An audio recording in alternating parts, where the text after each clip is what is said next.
You ever try to like rap into the mics No, never. when you do a mic check? I know I can't rap, so no, never. Did you ever freestyle? He was just Brady was just rapping as he walked in here. I was actually, but Really? it's inappropriate. He was saying a lot of very inappropriate things. I said, "What the hell song are you singing?" I love that. So I listened to it when I was running last night. Yeah, I listen to Dre. I listen to Tupac. And I listen to a lot of Eminem when I'm working out. What Tupac song? Cannot repeat it. And I told him, I don't take you as a rap guy when you work out. When I look at him, I just What do you take him as? I do listen to Salem too. I listen to Coetzel. Like, I mean, I get it, but I don't see that either. I see like sad country, and while you're running, that's what I see from Brady. Oh gosh, sad country. You don't listen to sad country like very few times in life. Sad country's good though, even if you're not sad. Yeah, In my opinion, some George Strait. yeah, he's got a lot of good sad songs. George Strait's a goat.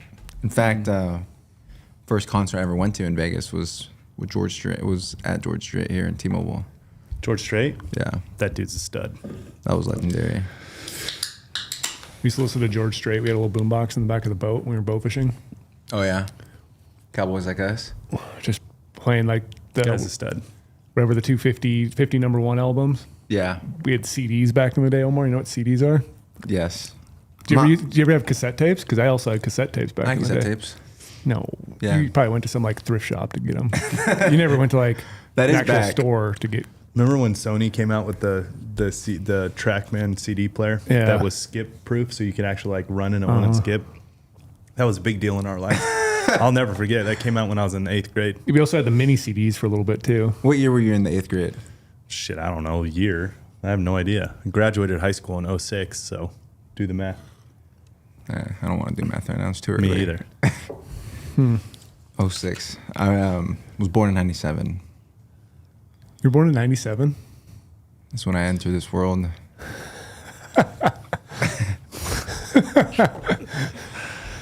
Yeah. Wow. Could be worse. Could be like 01. I mean, it might as well be. My sister's 01. Might as well be. So your sister talks funny, uses all those weird words. She's worse. Maybe. No, she's good. She's studying to be a doctor. No, Oh, it she's uses good then. no who uses really weird words. It's freaking Trail. Well, because he's got his kids in high school. He was telling Yeah, me he was true. saying like bet the other day and like Yeah. cap, like no cap, and I'm like, what do these things mean, Trail? He This- talks like his kid. I literally had to look it up before I responded to Trail's text. Like, I have no clue what that means. No way. Yeah. He's got 2 kids in high school. It's understandable. Yeah. Like, why can't kids these days just actually say the words? It takes longer to say the way they say it because no one really understands it, so you have to explain it again. It's like Kevin in The Office. Me say less words, say more time. Oh, yeah.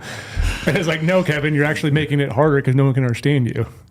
That's a great I episode. just, Yeah. it's because it's cool, man. They want to be cool. That's what it all is. They're all trying to be English in cool. itself is cool, man. Just keep it normal. Communication. Not the UK English, though. It's true. I mean, they got some pretty funny words for. It sounds certain funny, things. but Yeah. doesn't sound cool like our English. Oh, so you think you're better than them? I think we're better than them now. How many Super Bowls do they got? That's a very good point. My Siri voice on my phone is set up for like their accent. The English accent? Yeah.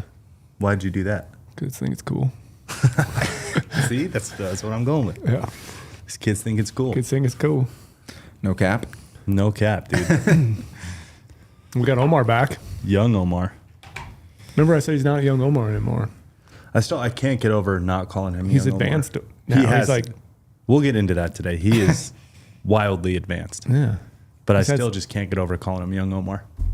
And I think I said it after we got back from our bear hunt. He's like, he's no longer young Omar. I can't remember what I said you are, but like you're something else now. You Man. graduated. Yeah. Medium Omar.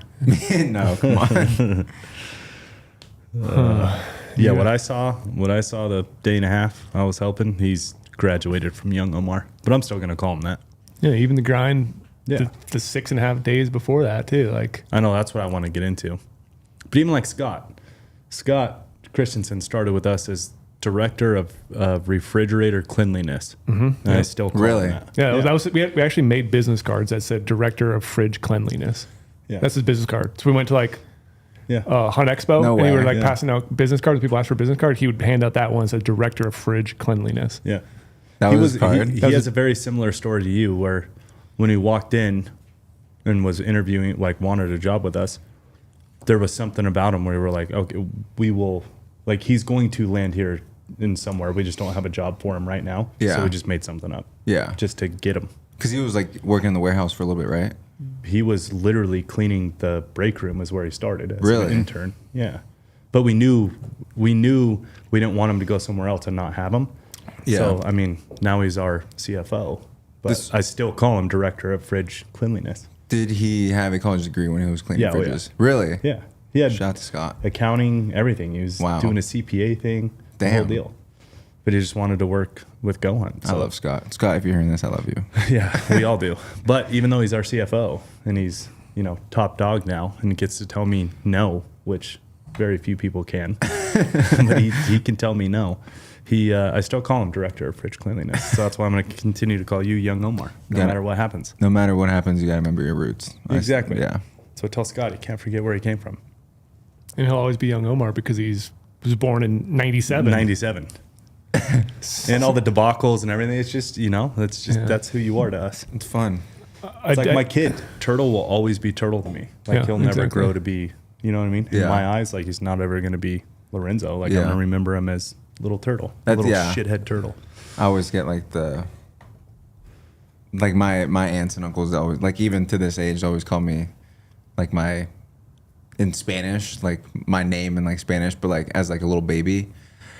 And they always just say, I'll never. What's your name in Spanish? Just Omarcito. Well, what's the soccer player? The little guy? What do they call him? Chapito or something?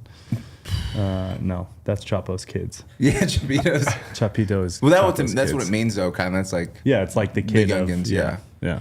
Well, doesn't your Instagram handle also have Junior in it? As Yeah. well? Junior.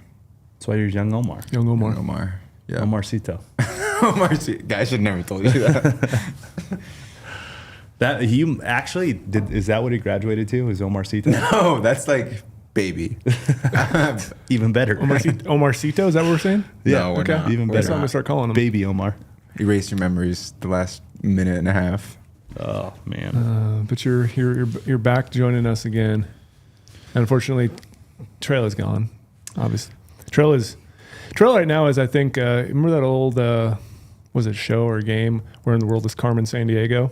Yeah. And then like where's Waldo, the type Yeah. of things, like all those, like where's Trail today? No one really knows. He could be off hunting, he could be off exploring some random part of the West, scouting. Like we don't know where Trail's at. that's just Trail. Trail, yeah. Trail is the ninja. I heard he had some tire issues this last week hunting, and Yep. his wife had some tire issues. So he's had a little rough go. He's in the shit Yeah. for sure. It's like when it rains, it pours. Yeah, he said he has a lot of bad luck right now, and I told him the best advice I gave Trail was what happened when I lost that giant deer in Colorado Yeah. back then. I was like, you got to shave off all the bad juju. Yeah. You got to shave off the face, complete baby face beard, get rid of it, get rid of your beard, go to baby face, and then also shave your hair. He probably should do that. He probably would too. I'm hoping he comes back and he literally has like bald head and no facial hair. 'Cause I told him he has to get rid of something in his life that's causing this bad luck. Yeah, he needs a change of tides. Yeah. Yeah. Sorry, Trail. Wish you were here, bud. Yep. Wish he was here as well. He had some really good luck last year. He did. I mean, actually, he'll still have a great year. It's just Yeah. I mean, this is very, There's a little hiccup. yeah, first week. little hiccup. Yeah. No. A little adversity. Yeah. Back against the wall. A little adversity. Fight your way Exactly. out. That's all it is. Down in the first, come back in the second. Yeah, there you go. Yeah. See? Yeah. People trying to steal. Got some good his- metaphors rolling here. People trying to steal his family's credit card information. Like all sorts of shit happened in Trail. Debit card. Debit Those are card, the yeah. real shitheads in the world. So that's also why Trail's had a real rough time, but we wish him well. We're here for you, bud. If you're listening, Trail, miss you. So this one's gonna be hosted by Brady Miller. Yeah. Yeah. Yeah. Love Well, that. I mean, hosted by you because it's your hunt recap. It's not hosted. So by me. yeah. Technically, Omar is the featuring. star of this one. No. Let's get that out there in the world right now. You're the star. No. Not But a as star. Trail would do right now, though, we should hit you guys with the promo code. Do you Okay. like that? Look You at like that. So yes, we are. Everyone knows what time of year we're in. It's hunting season, and you're gonna need some maps. You're gonna still need some research. I was still doing research the other day, trying to pick up some leftover tags in states I will not mention. Did you get any? I got in, but Nothing good. nothing good. And then I applied in a secondary draw in a certain state as well. Secondary controlled draw. That's all I'll say. Ooh. So people could probably figure out what I know state which that is. state Yeah. now. So I put $18 out in the line. A little gambling, Let's throw When do you know? $18. A couple weeks, I think. Yeah. I probably didn't draw, but I figured Hey, you never know. got to apply Someone because has to people draw. right now is what I think too is you forget about all these secondary draw and turn back tag opportunities because everyone's out hunting right now. So that's my 100%. golden egg tip is constantly stay on this stuff. Yeah. So you need a tag in your pocket. You want some maps? Get Go Hunt Insider. Yep. Sign up using promo code podcast. We'll give you 50 points back to the Go Hunt Gear Shop, which is $50 that you can use to buy anything in the shop. And like I said, maps, research. So use those tools right now to pick up tags and to do some e-scouting, which I've also been doing. I'm not going to swear yet. A ton of e-scouting because I haven't had any hunts yet. But Omar, Yep. gosh, you've had a hunt. That was a A good one. hunt. Yeah, it was a good rip. Good rip into the backcountry. Do we want to talk about anything else though before we get into it? Like, I got a lot of other stuff written down. I did. Yeah, we're going to start ahead. from the beginning. But yeah, I do have some other things we need to cover though. What do we got to We cover? have new stuff happening at Go Hunt. What's Yes. It's a new? little segment we have to Yes. try to sneak in there because there's always things going on at Go Hunt that we talk about when we're walking around the office that we kind of forget to communicate to the world because we're sometimes bad at that. We're very bad at that. Yeah. So if people know last week, if you're listening, what was it? Or middle of August, we'll say. We Yeah. launched offline sharing. Yes, we did. So now when you're out in the field, the mobile device, no cell phone service, you can Bluetooth and share waypoints to each other. So you're going to go run somewhere, Lorenzo, in the morning. You found a buck. You're going to give it to me or whatever. You can offline share it through Bluetooth. So that way we're on the same page of where we're going, where we're meeting up during the middle of the day, which is kind of a cool feature to have. Came in Yeah. handy this last weekend for us. yeah, I used it with Jordan, one of Jordan our buddies. Bones. Yeah, as we were splitting ways, I just sent them the waypoint that I wanted them to glass at, using that offline feature. So that was pretty cool. Like that's like the biggest benefit. Like you Yeah. have someone who's coming to camp, is new, who's going to come help, and they didn't get a chance to. You didn't get a chance to share that folder with them before. Yeah. So now you can just share some waypoints. Yeah, exactly. Especially like sometimes, you could like point them in the right direction for where to glass, but like there's certain points on the mountain where like you really get a really good angle of everything. Mm-hmm. So that's kind of what I was doing, just making sure it gets to that spot. Yeah. So be sure to update your app to get the cool features. So I'm the type of person who checks the app store every single day because I just love updating That's all my just apps. who you are. So I do want to have the most up to date app. So update your app. And I'm the kind of guy that updates it when it no longer works and forces Yeah. me to Forces you, update. yeah. Me too. So we have offline sharing. We also had a new feature too. We have trail slope. Yes, we do. So you're going to be able to check out the colors, which, colors are going to go from, yellow or green, yellow, red, I believe it is. Like Yeah. red's obviously nasty steep.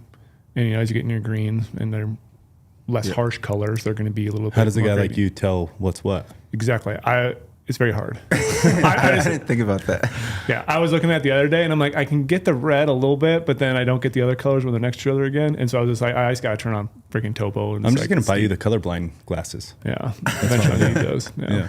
I saw someone on Instagram posted a thing the other day. I don't know if it was Sig or someone like that. Was like the little color wheel thing. Yeah. And I couldn't see the color. They were trying to say, hey, let's see what the best glasses are. And I was like, I can't see that color inside there. I don't know what number it is. Do you remember like back in the day when those like pictures were going around, like what color is this dress? Yeah. Now I want to like bring all those pictures back up and see what you see. I would probably be like, it's the same. He's gray. He's gray. They're all gray. They're all black. Yeah. Yeah. So trail setup is a good pick. It's a good thing if you're It not is. colorblind. Yeah.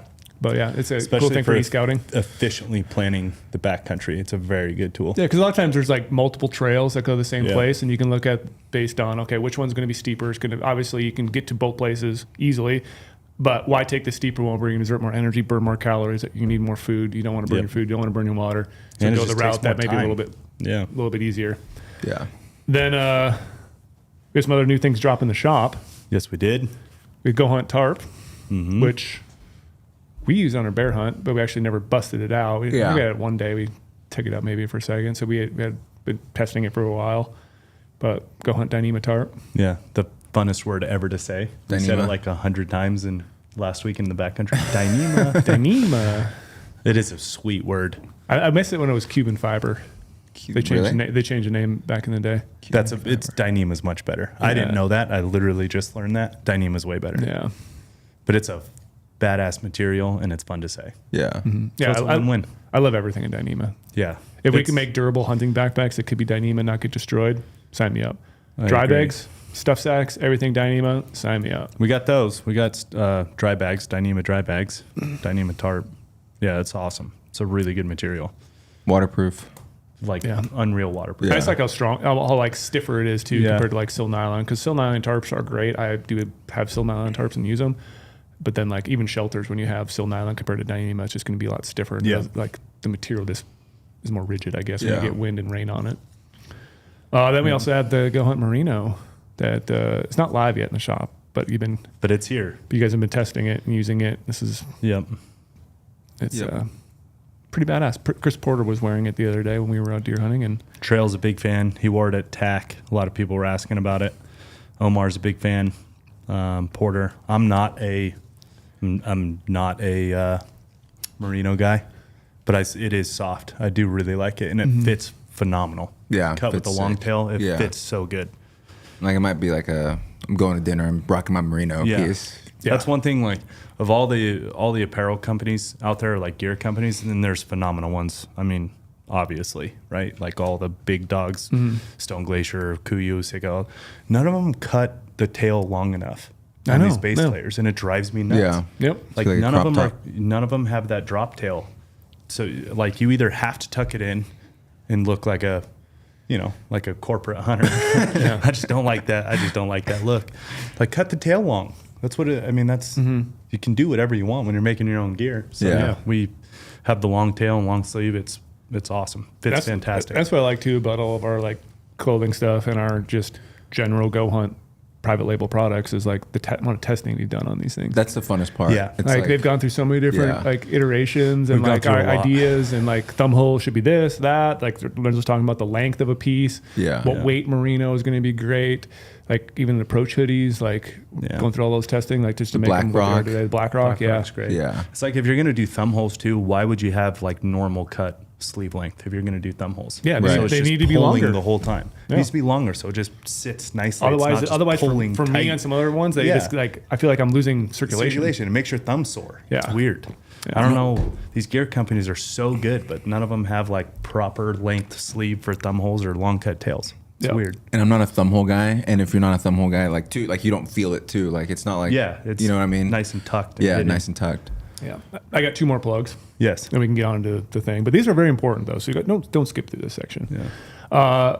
So if you jump on the website right now on GOHUNT.com, I'm just gonna plug it because I love written content. So sorry guys, we're doing a bunch of No way, Brady. It's gonna benefit you guys though over there, Lorenzo and Omar. I'm putting out there a lot of badass elk content. Okay. So I want people to know if they have an elk tag in their pocket, wants to know some strategies about trying to kill some bulls, trying to kill your first bull, maybe a bigger bull, whatever it may be. Doing a lot of elk content right now. You want people to know that elk are the best. yes. I want people to hunt It elk comes so they out. forget about mule deer, so that out I right can go hunt mule deer and not have competition. Trail's gonna be so happy if he is Did listening. you hear to that this. Brady excuse that he just gave you? Yes, I did, and I didn't even like. But wait, Register I do have something I heard from Omar that I will direct quote it later in the podcast. And it's not something you probably think he said, but he did say it. I should have recorded him. I think I know what he said I'm still thinking of it. I think I know what he said. Yeah. So check out GOHUNT website though. We have even like a lot of YouTube videos going live right now, and on these articles, a lot of them do have YouTube video components as well. So if you're not a word guy, you can actually watch some of these videos. We do have a lot of elk tips from people who have killed a lot of elk in this office. So be sure to check out all those. They're Sweet. easily accessible on the homepage right now. Sweet. I'm gonna check those out too. And then the 'Cause last thing. I'm getting excited. Today, well, then by the time you guys listen to this, SIG, who's a sponsor of our podcast, we all love them. Shout out Sig. Shout out SIG. Dropped their new Zulu 6 HDX Pro binos. Pro. Those are the new The image new news. stabilized binos. They're that awesome. Lorenzo might have accidentally mentioned earlier this year. Sorry, Sig. I was just so excited. But now we can finally hide talk it. about them. Amazing products and even better people, if you can believe it. Yeah, so the new news are 50 mil objectives, 14 power, 16 power, 18 power. They got some refined coatings on the lenses, so it's making them brighter. But like I've been testing them, I don't know, month and a half or something like that. We've out been in the using field. them for a bit now. Yeah, Trail used them on his bear hunt this spring too. He got to test out a prototype. They're definitely brighter in low light situations. 100%. So when I was hunting with Porter the other week, like I could glass twilight hours very, very Do easily. you take both of them to like go Yeah, back and forth? I compared back Yeah. and forth. Yep. And I like the new ones are bigger. So that's something people need to be aware of. They're going to be a little bit more weight. They're a little bit boxier, like width and height. They're a little bit You got to taller. go large bino harness. You got a larger bino harness. But for the guys who want brighter optics because they're more low light hunters. And bigger power. And yeah, the power range is really awesome. 14s, 16s, and 18s. I know you took Been the 14s. using the 14s, yeah. I think 16s is perfect. But yeah, the new ones are out. So we're going to have them here in the Go Hunt Gear Shop. You guys should check out. So if you were looking at some of these, well, now you got the new ones to check out too. The old ones are still going to be great as well. The new one also, I want to say, combines the target and scan mode. Yeah. So you no longer have to flip the switch multiple times to engage into the target mode. Yep. And so now it just combines them all into one. I can't remember the exact terminology right now off the top of my head. But it just- essentially like does- automatically notices you're locked on. if you're locked on, and then it will go into the further mode. So Yep. yeah. Those binos are so, like, especially as an archer. Incredible. I was using, I'm not going to say, I mean, I had just some non-stabilized binos. I'll just say that. Yeah. Because I don't own a pair of the Zulu 6s besides the 10x30s. I should have just taken them. You should have just taken them. But yeah, what did you do? Honestly, what did you do? What's the story? I called a friend. Who'd you call? You. Yeah, and what'd you tell me? I need the Zulu 6s. You said, please bring me Yeah. the Zulu 6s. I was, okay, yeah. I'll bring Yeah. them. So I just looked it up. So basically, it's called OmniScan, the new ones, Okay. and the Pro HDX. So basically, it's a software update which seamlessly blends scan and target modes using a digital accelerometer to automatically adjust degree of stabilization based on movement. The slower the binos move, the greater degree of stabilization applied, and vice versa. So OmniScan eliminates the need to toggle between settings, delivering the most advanced stabilization experience SIG's ever created. Wow. Look at us, dude. We're doing so good for SIG. Yeah. Look at us. And like I said, I've had him in the field, trail set in the field. You had him literally this weekend on Omar's hunt. So we put him to the paces, and you can pick him up in the Go Hunt Gear Shop. Yeah. So use that promo code podcast. Use that 50 points you get On the new SIGs. on the new SIGs, and you can get them in time for hunting season. Yes. So pretty sweet, badass. But now let's get back to what we really wanted to talk about. I watched Omar's buck die in those new 14s. That's right, you did say that. That's one thing you told me. I was trying to watched him. avoid the whole story about you guys' hunt because I wanted to plaster you. everyone knows young Omar is successful by this point. We'll get into the stories of it, but yeah, man, I was digiscoping, so I obviously, looking through a phone, I don't want to do that. So I just picked up the 14s, the new ones from a long ways away, and watched that deer run off and do triple front flip, and Yeah. it was awesome. Yeah. That was crazy. You got to start from the beginning, though. Start from the I beginning. just saw that smile, that nice bright smile. You want to go right to the end of it. So there he was. We got to start at the beginning. So there he was, was. 1997. Wet born. behind the ears. Knew I was going to be a bow hunter. Yeah. It's funny because none of my family hunts, which is Yeah. a different story in itself, but we could start from the beginning of the hunt. Yeah. How'd you find the hunt? I actually, it's You got notes? funny. Omar has notes. I was looking through here and I'm not going to show the camera, but I have notes of like the units that I wanted to apply for and like my Yeah. odds and everything. I'm old I'm a school. I'm a notebook guy, too. That's Like you what I could do do. it all in the unit profiles and stuff like that and inside GOHUNT, but I like to just take notes. I'm a chicken scratch guy. I just write a bunch of notes in random spots. Go back and Yeah. forth. Yeah. So that's truly the beginning. Should we say a state? I mean, people know a state. Yeah. You're not Brady. Do what you want, Omar. I'll just say it's my home state. So if you know There where I you go. live, you know where I was. Yeah. Proud to call it my home state now because it's not my true original home state, but I feel like 2 years kind of is a Yeah. precedent to Yeah. living here. Yeah, so I was just doing my research, found like units that I want to apply for, and just quickly like the backstory. Like I usually like to go in the maps and go to like 10,000 feet because I want to kind of hunt like that high alpine. I've always had the dreams for high alpine. As much as like it's scary to be in, but like be in those thunderstorms and really be in like the suck of like a high country hunt and experience that. So that's what I was kind of going for this year here in my home state. And then I remember I was on a podcast earlier with you guys, and I said something about I'm just gonna hunt Arizona, like hunt deer tag there in August. Like I'm not gonna apply to Nevada. Yeah. And you guys were like The back up. OTC Arizona tag compared to what you guys like, no. hold on, Omar. We all jumped down your throats. Yes. and said, Like, bro, you are a resident here. Exactly. Like, what are you thinking? Yeah. Do you always apply in your resident state? I don't know what I Always. was thinking. yeah, but that's the cool part though. It's like you're young into your Yeah. application journey, so like in your mind it might make sense either way, but like listening to us talk, how we talk about like you're a resident here, you should apply smartly here in the state because you always could get Yes. lucky. And a tag here Yeah. in your home state is going to be better than any out of state If you tag. want to be a hunter, apply in your homes. Apply in multiple states for sure. Like, give yourself the best opportunity. Especially But when you're comparing those OTC to that, where it's Yeah. like, not Right. like it's not like you drew like the strip tag and then you're trying to compare it to hunting it's here. It's the opportunity of your neighboring state, which everyone should be taking advantage of. Mm-hmm. But if you're going to be a hunter, the number one state on your list of applications, your resident state, Right. Like, just your Best go-to. odds. Yeah. So I don't know. I think I wasn't connecting the dots of like kind of. Yeah, we yelled at you. Yeah. You were young Omar. Yeah. So that's what's kind of cool too. Is You like were Omarcito at that time. Yeah, the straight rookie mistake. So I applied, took you guys' advice, looked at units, and what's cool too is like, I mean, yeah, like I know, some of the shoot for the stars units here in Nevada, but I really applied to a unit where I really had like no intel at all, and just kind of that looks like a good spot, go there. So it was truly just based on my own research and data. So I applied, figured out I drew the tag when I was going to run a ultra marathon, which was cool. So I was like, all right, sweet. Like now I got something early, and this ultra is going to benefit me eventually in the Then you backcountry. push harder on the ultra. Then you push harder on the ultra, yeah.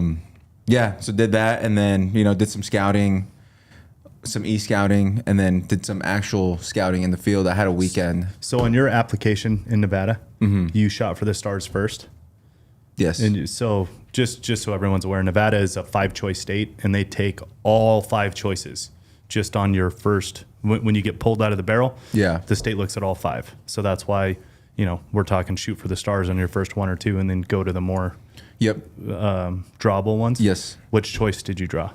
This was my third choice, actually. So you drew third choice. Yeah, I drew my third choice, and I wanted to tailor all my hunts for archery. So I didn't do like any shoot for the star rifle or nothing like that. I just wanted to strict Shoot for the star archery hunts, and then worked your way down. Yeah.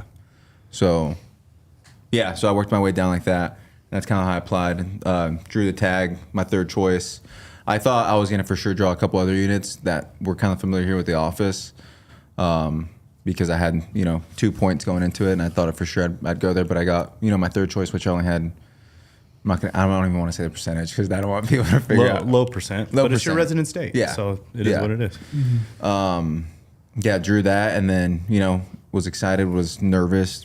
I'd always dreamed about a high country mule deer hunt. I had actually been on one before in Colorado, and it was just one of those, like I was out there for 4 days, got my butt kicked, quit, went back home, and it was just like you just run into this mental mindset of like, that's what what am I even happens. do here? And Yeah. but I don't know, it happens when you're like just getting into hunting. It's hard. It's not easy by any means. It's extremely hard. Yeah. It's, The best thing I think you kind of said there, and I know if you're going to say after this, but like you said, you quit. yeah. Like I think that's good for people to experience really shitty things early on in hunting and then persevere and change that and be like, you don't ever want to feel that shitty feeling again about like, why did you quit? Like you probably think now like that was dumbest thing ever. Like I quit on a hunt before too. Yeah. Totally We regretted. all I have. regretted the whole drive home. I was like, I was an idiot. What am Yeah. I doing right now? Why am I changing my schedule to go home because of some stupid reason I wanted Yeah. to be at home? Like I had a tag. I left early. That was Yeah. the worst decision I've I've ever done made the in my same life. thing too. And so that's- because of those shitty moments, I think I'm a better hunter now because I realized like that was dumb. Absolutely. And that's like one of the, I can't remember what number podcast it was, but when we talked about like, you're going to have, especially bow hunting, you're going to have those crazy low times of being a bow hunter. A lot of times. And yeah. having your life in order before you leave, your family life in order, your work life in order, so you can really just genuinely check out and in full send on the 10 days you're going or the 8 days you're going. Because when you're in those lows, if you don't have your house in order before you left, when you're in that low on day 4, it's going to be way easier to quit because you're going to have Yeah. all those thoughts in your head that you need to go back home and fix Yeah. and do what you didn't do before you left. Yeah. You know what I mean? It's And that's how I know he's stronger now than he ever was Yeah. before because like we'll get into it, but he had a tough hunt very tough. and he could have said, I'm packing it up and going home. This is like, why am I doing? I'm wasting my time. I should be getting Yeah. ready for hunts further on, like you have a big filmed hunt with Lorenzo, like you should be preparing for that, setting up a different bow, like shooting more, and just leave. But you didn't. You stayed there because you're mentally fucking tough. There we go. There we go, baby. 26 minutes in, we're good. Yeah, I can say it now.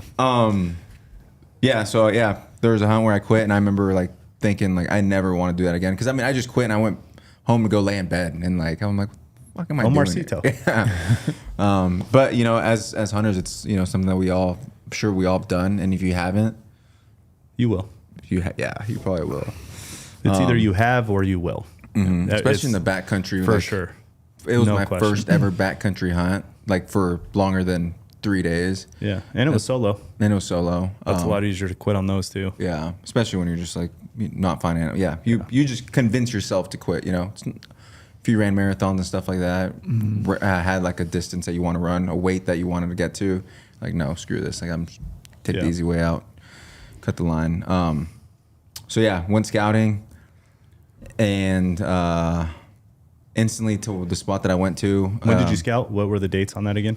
It was like July. What was it? It was like it was like the second to last week of July, I think, because I think we had like Camp Haynes events. I had Right. 4th of July weekend. I went to North Carolina, so it was like the only weekend I could get out and scout, and then we had TAC. That's what it was. Yeah, so it was the only weekend I could get out and scout. Had an area picked out. Had a trailhead that I want to go check out. I knew it was going to be far and deep, and I had no idea if I was going to find bucks, but went back there. Picked a spot in the map, kind of had a trailhead that I wanted to hit, hiked in, left work Friday at like 3 o'clock, and then got to the trailhead late. There was a big thunderstorm and rain and stuff, so I just slept in the truck, in my cab, not in the bed, in the cab. That's the Omar way. That's the You Omar sleep in the cab. Slept there, woke up early, like 3 a.m., and then hiked in the dark a little bit, and then as sunrise hit, kind of had a glassing point that I wanted to hit, which was only like 2 miles in on the trail, but that first part of the trail, it's like super steep, so it takes quite a bit long to get in there. And then I just like figured I'd just set up in glass here. Like I want to let my eyes do the walking. I have the BTX and some heavy glass to really check out the country and pick everything apart. So I set up the BTX and started glassing from vantage point. Wasn't seeing like bucks right away, but I started seeing like red bodies like further away on the tops of the hills. So I knew that evening what my plan was to hike into where I saw those red bodies and kind of tailor my scouting to that area, to the tops of the peaks. Little did I know it was going to be like a mile hike into where I ended up camping, and there's no water, so I had to get my water from down low. That time it didn't matter because it was only like a day and a half that I was in there scouting. But I got to my camp spot and instantly found bucks, which was a pretty cool feeling. It's always a good feeling. Yeah. It's always good. Throw up the binos and it's like, oh, there's a buck. That's a mature That's buck. the best one. That's a mature when buck. they're in best. summer coats and they're Yeah. velvet and they're out in the open more Yeah. and you glass them. They're just kind of lackadaisy walking around. Like that's High country summer bucks are awesome to That's glass. so sick. yeah. I just want to jump back there too and say like how nice it must be, like the whole must be nice thing. Yep. Young Omar, born in '97. He's barely, what are you, 27 years old? 27. And you just mentioned earlier, he's like, oh yeah, put up the BTX and glass. Must be nice. Like, what would you have done when you're 27 years old if you had access to borrow a BTX at the office that you worked at? That would have been nice. Yeah. That would Like have when he's been just, really nice. casually tossing it, like, yeah, I busted out the BTX. I'm just like thinking, like, man, I bought my BTX 4 years ago. My wallet hurt forever, and now we have one here at the office that, you know, we let people borrow it, and so Yeah. Omar got to borrow it. Office BTX. Office Great. BTX. Yeah. He's like, yeah, I just glassed with the You BTX. little I thought that shithead. was, It's not my personal one, by the way. It wasn't a flex. yeah, I thought it was really funny. Just like, yeah, because it's a game changer. Being on Yeah. glass with two eyes. Like you were even talking to me before you went. Like, should I bring the BTX or not? And I was Yeah. like, well, Yes. you always do. It's not the best for digiscoping off, Right. but for finding bucks, if that's all your goal is, and look long It's the ways. best. That's Yeah. the best. Yeah. I brought the BTX and my Vortex 65 because one for digiscope and one Digiscope, for yes, finding yes, bucks. yeah, My yeah. pack was insanely heavy, but Sometimes it's worth it though. On scouting trips to go crazy heavy. Like even though a lot of people are like, oh, scouting trips you can go lighter. You don't have a weapon. You don't Use have it all as the way training. for food. Yeah. Use it as training. Bring Yeah. all the optics you can because like you never know which I situation is going to genuinely arise. like those trips. I go intentionally heavy, like Yeah. real heavy. Use it as training. yeah. So I did that. Was instantly finding bucks, and I was excited. Like I mean, I had been scouting this was, I guess, like my third mule deer tag. I had one in my home state, my true home state, Washington, but I didn't hunt it because I moved here and scouted there, was finding bucks and all that stuff. But, you know, I was excited. You know, I was in a pretty good unit. I was finding mature animals, and I was like, this is sweet. Like, I'm through the moon right now. Yeah. As a hunter right now, I'm like, yes. I see the light at the end of the tunnel right now. Is that because you're hunting mule deer? That's why you see the light? Mule deer are cool. Oh, they're super cool. You have... Don't look at me like that. You love mule deer too. Keep going.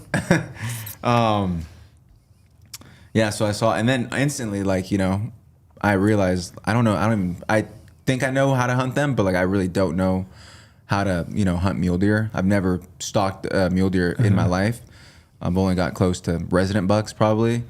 So instantly I had service on the mountain and I called trail. It was like Sunday afternoon or Saturday afternoon. And I was like, hey, what's up? What are you doing? And I just started picking his brain on mule deer and like, you know, how they act and how if like right now, if I was hunting, how I'd approach them. He's like, yeah, you know, like what I would do is watch them right now and then wake up in the morning tomorrow, see where they're at. We'll bed them, you know, wake up the next day in the morning, see where they're at, see where they're going to bed for the afternoon. Make sure like wait 30 minutes or so they don't read bed because they bed a lot in summer.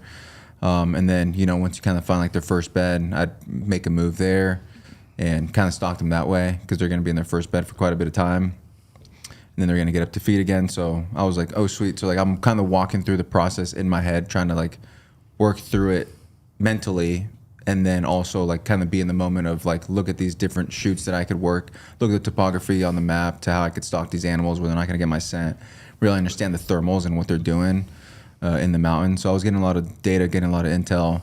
And I knew like coming back into the hunt, I was going to have a mountain of work. And that's exactly what kind of happened. So yeah, that was a little bit of the scouting process. I want to stop you there though, but I think that's like a very good thing that he was doing and For knew sure. to call someone with experience to like help him walk it through it because you're not only trying to find deer. That's like obviously the main goal. You want to find a big giant buck when you're out scouting. Yeah. You want to map the area, confirm that you did e-scouting properly and found an area where the bucks are. But then also what you were doing is taking in that data to figure out how you would approach things during the hunt. So like you said, you're analyzing where they're bedding, where they get up and moving, where going to be their second bed. You know, what timber patch are they kind of liking? Like, what's the thermals potentially doing? Visualizing in your head, oh, I could probably stalk around here. Maybe get to that tree, come down. Like, you're acting like you're hunting almost, but Exactly, you're yeah. scouting still. So I think Yep. it's very valuable to like put yourself in the hunt mode. And be like, how would I approach these bucks right now? They're here right now. They're bedded. They're going to move. Where's the second bucks? You know, where's all the other little bucks that are maybe hanging around a big giant deer? How would you do it? Like, Yeah. I think that's very valuable to visualize and then manifest. You're also manifesting your success later because you're just walking through your head. So then when you go in the stock later on, you feel like you've already done it. Yeah. It's very important, I think, for people to do. I agree. Yeah. And you were talking about like real world situations because you can sit in the office all day long and daydream. Well, if a buck did this, and how would I hunt it? And if a buck did that, how would I hunt it? But you were actually calling trail on what they were actually doing in your unit, like Yep. real time data on those Yeah. exact deer. That's a really good way to go about it. Yeah.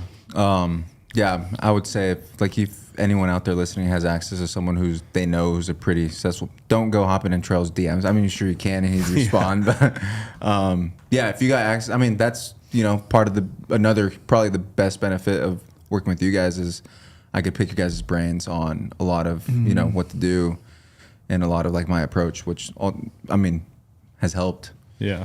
A lot, truly a lot, and forever thankful for that. So yeah, picked his brain for a little bit, and he told me just to watch them the next day, kind of see what they do, see what their behavior patterns are, and you know, did that.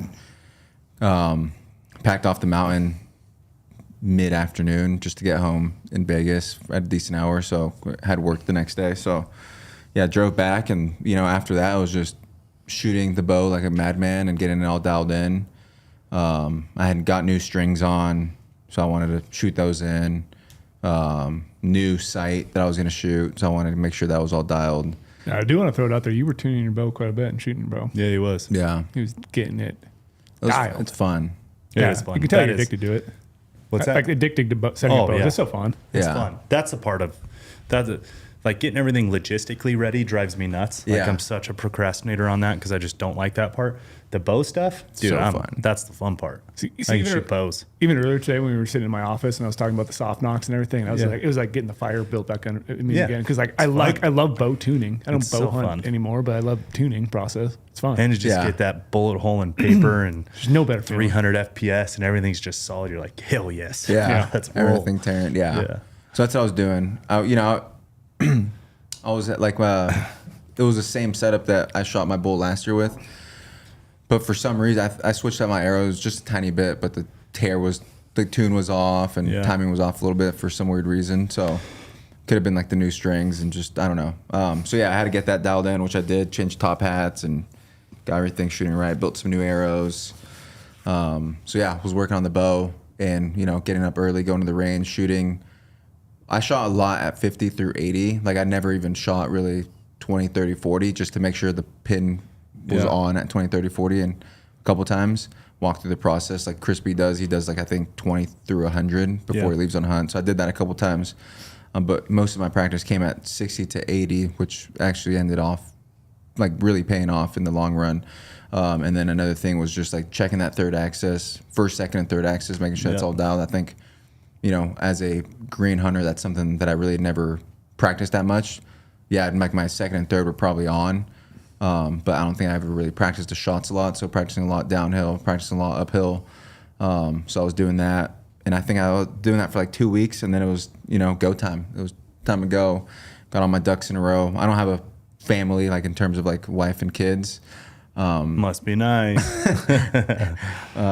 But I have work, and so I made sure all my ducks were in a row. It worked.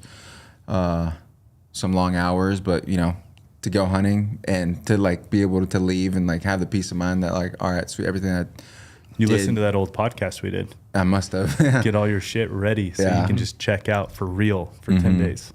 So yeah, I got my ducks in a row, and then Friday hit, and it was a drive to my area, to my unit where I was gonna hunt. I left the office at like 6 on Friday, and I didn't get there till late. Luckily, there was no bad weather or nothing, so I was able to hike in and got to and not my camp spot because it was like 7 miles in, but I got to where it was going to be all downhill. It was going to be pretty easy for a long ways until I had to go uphill again. That night at like 3 or 4 in the morning, laid out. It was clear sky, so I laid out the tarp actually and used it as like a little Tyvek pad, so Yeah. my sleeping pad didn't pop, and just slept under the stars. And woke up the next morning, had some coffee, glassed for a little bit just in that area, make sure I wasn't missing anything, but I knew where I wanted to get to, and then hiked in that area. And then sure enough, got water at the bottom. I should have brought another like bag of water because I only brought 6 liters. Yeah, brought like 8 liters worth that I could take up, which in the end proved to kind of not be the most adequate setup. So definitely make sure you bring some more water up. Even what I actually should have done is rewind when I figured out when I was scouting that I was going to need water at the top. I should have just like figured out something to, go in an afternoon or something and go stash some water because it would have helped me out. I used to Yeah. stash water Yeah. here in the Or- state quite a bit. Or that's when you just go stoveless. Yeah. You Nah, can I really don't know cut about down on that. water. Now we're talking Lorenzo. That, I mean, honestly, in those situations, it's like, okay, that's when you go stoveless. Like, just cut down on so much water use. I really a want lot. a peak refuel though. I'm just saying, it's a good way. It's a good way to extend. Like when you're, high country, you get in a lot of situations where there's no water, especially high country mule deer. Not so Yeah. much elk, obviously, because of wallows and all that stuff. But that's like it's kind of the hunt is defining your food style, anyways. Yeah. So you go stoveless on that, and you can save an extra 2 days of water on that 8 liters. Yeah. And it's actually easier to go stoveless than a lot of people think during It's the early so much season easier. hunts. Because like later season, sure, I get that people like the comfort Warm food. meal, yeah. Yeah. And having but like what you're saying though too is like a good learning thing because like when we go bear hunting together, early season there's water everywhere. We Everywhere, can yeah. get by with 1 6-liter drum light and then an Nalgene and maybe like another soft bottle, so yeah, like 8 liters of water, and that's pretty much what we move around with. I don't carry 8 liters around every day, but that's all we have available to us. Yeah. And so like going into a drier state, even though it might be some water in the area, maybe carry 2 6-liter drum light bags. So if you do have a chance to get water, you could stash up. Or if you don't have any sort of reservoirs to put it in, you're SOL in a way. At least like have it and like throw it in the truck too. Yeah. Is like one thing that I learned. It's like, shoot, I have all this extra gear at home. Doesn't do me any purpose. Yeah, you'd rather have it, need it, than need it, and not have it. Yeah. Like you should have a go bag, like your hunting setup, and then you need a go tote as well. Like the tote's just all the auxiliary stuff that I had a bunch of you just pull from when you need and stash it when you don't, but at least it's in your truck at the trailhead and not in your garage. Yeah. You know, a bunch of hours away. Yeah. So I should have done that. That's probably like another thing that I'll add to my list is just when I go hunting, especially on a solo hunt, like have a little tote, that Yeti Go box. Yeah. That'd be a good one to just. Yeah. So is water like a pretty hard thing to come across where you're at? Yeah. So it was all at the bottoms, and then like this area was just steep. It was like climbing freaking a building. Like Can confirm. it was steep. Can confirm. Extremely steep. Yeah. So yeah, the water's at the bottoms. Luckily, it was like fresh, clean water. It's very good water. But yeah, that's the thing that sucked is there was a, as I'll like telling the story, like there's one night where like if I had to get water, if I wanted to get water, I'd just do it at night and go drop down and hike up, so I'm not losing any hunting time. You know. So yeah, where am I at on the story? The day you said day one. Yeah. So yeah, I hiked in, found those bucks, and found the bucks that I was like scouting that I found. That had to be a good feeling. Yeah, they were there. They 2 had like gone into like another drainage, then another 3 had stayed in the same drainage. 2 of them were like target bucks. One was that 4x4 and then that 3x3. Yeah. Like that whitetail 3x3. Both were studs. Yeah, very mature bucks. Yeah. So I knew I had plays, and again I had service, and I was texting like Lorenzo like updates the whole hunt, and kind of just going back and forth with him. And you know, especially like someone like you that's like so into hunting, and like so like I could tell like you're like invested in like my success of the hunt too, and like going back and forth and like what should I do, like it kind of felt, even though you weren't there yet, like it felt like you were kind of there, like I was like talking to someone, right, like talking to like a buddy that was like hunting. And I can tell you when I was sitting here, my mind was definitely daydreaming of like, oh man, I wonder if he's on the stock right now. He sent me the video of that buck. He was better. I wonder like how close he is. Is he in bow range right now? He could be shooting a buck right now, and I'm sitting here in Vegas like, what the fuck, you know? Like that was what was going through my head. Yeah, that was fun. So yeah, day one. It's already the afternoon, so I had found those bucks, and since it was like so long to get in there, my plan was to wake up early the next day, find those bucks again, and then make a move. And I had found this 4x4 that I scouted in the summer, and it was actually funny because I was getting really excited about this 3x3, and then I had found that 4x4, sent the video to Lorenzo of the buck, and I was like, yeah, I think I'm gonna go for the 3x3. And it's like, dude, I'd go for that 4x4. That might be your plan A. Well, I will say the 3-point was cool because he was so mature. Yeah. He was, dude, that was an old, just burly deer. Body, chest, like he was just one of them belly hangers that just like stands out body wise. And he had a great set of horns on him. Antlers, Brady, sorry. Had a great set of antlers on him. I catch myself with that like all the time now. It's kind of like to press the trigger. Yeah, exactly. I catch myself on that all the time now too. Yeah. It's eventually going to become second nature. It's like if horns does slip out, I immediately hear Brady yell at me. So he had a really good set of antlers on him as a 3-point, heavy, wide, tall. But he sent me the video of this 4-point, and he had a goal that he really wanted to find a 170 buck and hunt it. Like that was, he just, he wanted to set a goal for himself, which I think is awesome. And when he sent me the video of that 4-point, I'm like, bro, that's your goal. Like, what are you talking about, this 3-point? That is the goal buck right there. Yeah. I mean, he was mature too. He wasn't, an 8-year-old belly hanger like the 3-point, but he was still a very mature buck. What I thought was really funny throughout this whole process, because he's like, you're saying like, oh, you're messaging Lorenzo, like you're messaging a lot of people throughout the whole thing, which that was really cool because I was on a hunt with Porter. Yeah. You were also like messaging Bones. Yep. As well. And all of a sudden at one point, like he had sent me the video of the buck he was going after the 3-point. I was like, awesome. He found him. Like he's going to be there right in the morning. Like you're going to kill him. And like I thought that was plan A. Then I woke up the morning and Bones like, did you see Omar's like buck? And I'm like, no, the 3-point he's going after. He's like, no, he had a new plan A buck. And he showed me the video and I was like, effer. Yeah. Like I didn't get the video. He sent it to Bones. I'm thinking in my head, I'm like, so Omar is probably messaging so many people at once, just burning his battery. But it's really good intel. He's trying to get, like asking people like what to do. Nate Bear. It was like Trail, Brady. Trail, no, because he was on his hunt. Oh no, it wasn't Trail. Yeah. It wasn't Trail yet. It was Nate Bear, Brady, me, Bones. A little bit of Porter. Like you were checking in with a lot of people. And then like my friends on Snapchat from like back home that I was like snapping like them daily updates. Cause you get so bored back there. You're just like talking to yourself. He's such a millennial. That's just like giving away your hunting location. No, I don't have any of the locations. They're good friends. Love hunting because it's just the ultimate. It is the ultimate excuse for airplane mode. And just no one can get a hold of you. I love it. Like that's what I use it for. Like, oh, sorry, I was out for 10 days, even though I had service on every peak I got to. Like, nah, dude, I was out for 10 days, man. I'm sorry. I saw your green on Instagram, though. What do you mean? and that's what I kind of feel bad for something too, because I knew he had service, like because his carrier had service in that area. But I wanted updates constantly. But I'm the type of person too. Like I'm on the hunt. I'm not giving anyone updates. I just want to be my own time. But I'm like, I kind of wanted to bug Omar constantly, but also like kind of wanted to let him do his thing. Constantly. But then when I'm sitting there, and then I'm sitting there after like the morning, I'm like, so did he kill? Did he stalk? Like what's going on? Like I haven't heard anything, and I'm trying to glass bucks for Porter, so I'm trying to pay attention to Porter's thing. I definitely bugged him. I would every 2 hours update question mark. Because it's the funnest thing. Because then you kind of feel like you're with him. Like we all can't be gone all the time in every different direction. But like, it felt like you were there. And I'm stuck here, like just you know, I don't do well when I know my guys are out hunting and I'm stuck in Vegas. I'm like just not a good headspace for me. So I just kept texting him, update. Yeah, that was fun. It was fun. I was like, I think at one point I was like, I'm giving you like the live play by play. It was like, great, bro. Please don't stop. I fucking love it. So you found the new target buck. Yeah, I found the new target buck, and then you got in tight to him too. I was literally 30 yards. You were too tight. Yeah, 30 yards away from him, but it was just like super thick where he bedded at.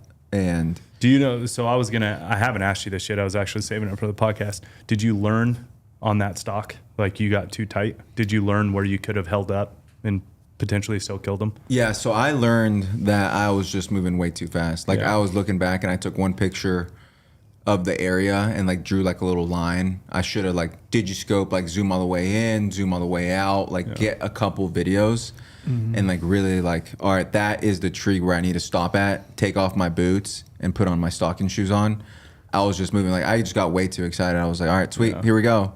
You know, took one picture, that's where he's at. And then I got over there and it's like, you know, the landscape obviously changes when you get over there. I knew it would, but I didn't think it was going to be as crazy as that. I mean, it was my first ever archery deer stock. Stock on. I mean, I killed a javelina. That don't really count. Come on. That's like not even, that counts. That's a big game, man. You have to draw that tag. There's draw odds for it. That's even separate than the bear conversation. I will agree. They're nature's gift to bow hunters. Exactly. Yeah. They're just fun. That's the arcade for bow hunters. So were you basically asking them though, like I used to call it like the red zone. Yeah. Like you're getting in the danger portion of the stock. And almost like it's worse to get like you want to get close obviously to kill. But for a big old mule deer, it's hard in that like red zone area because like any sort of movement or anything is a spook amount. So sometimes that being like 40 yards is like better comfort zone than getting into 20. I was telling it's different than an elk. Like the elk, they obviously need to survive too, but they're just so big they're not on edge like mule deer are all the time. With mule deer, especially mature mule deer buck, that thing's only job in life is to survive. Like only job. Yeah. And they're not big enough to use their size against predators. So they're on edge. So when you're stalking a buck in his bed, like you can't press like you could a bull elk and try to, you know, make it happen in their bed and get ultra tight. So I like to pull up on a deer in a bed like 50, even 60 yards. Just because let them stand up and let them feed a little bit almost sometimes just so they're a little more relaxed and then try to cut that last 10 yards because you can move, you know, 2 steps, cut 2 yards, 2 steps, cut 2 yards, see what way they're feeding out.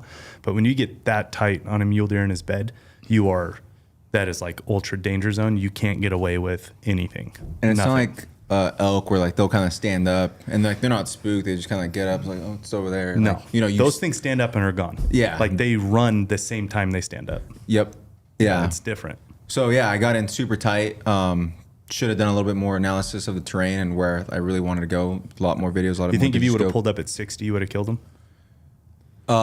Yes, but he was like, I think he was like 40 yards off the top of the hill.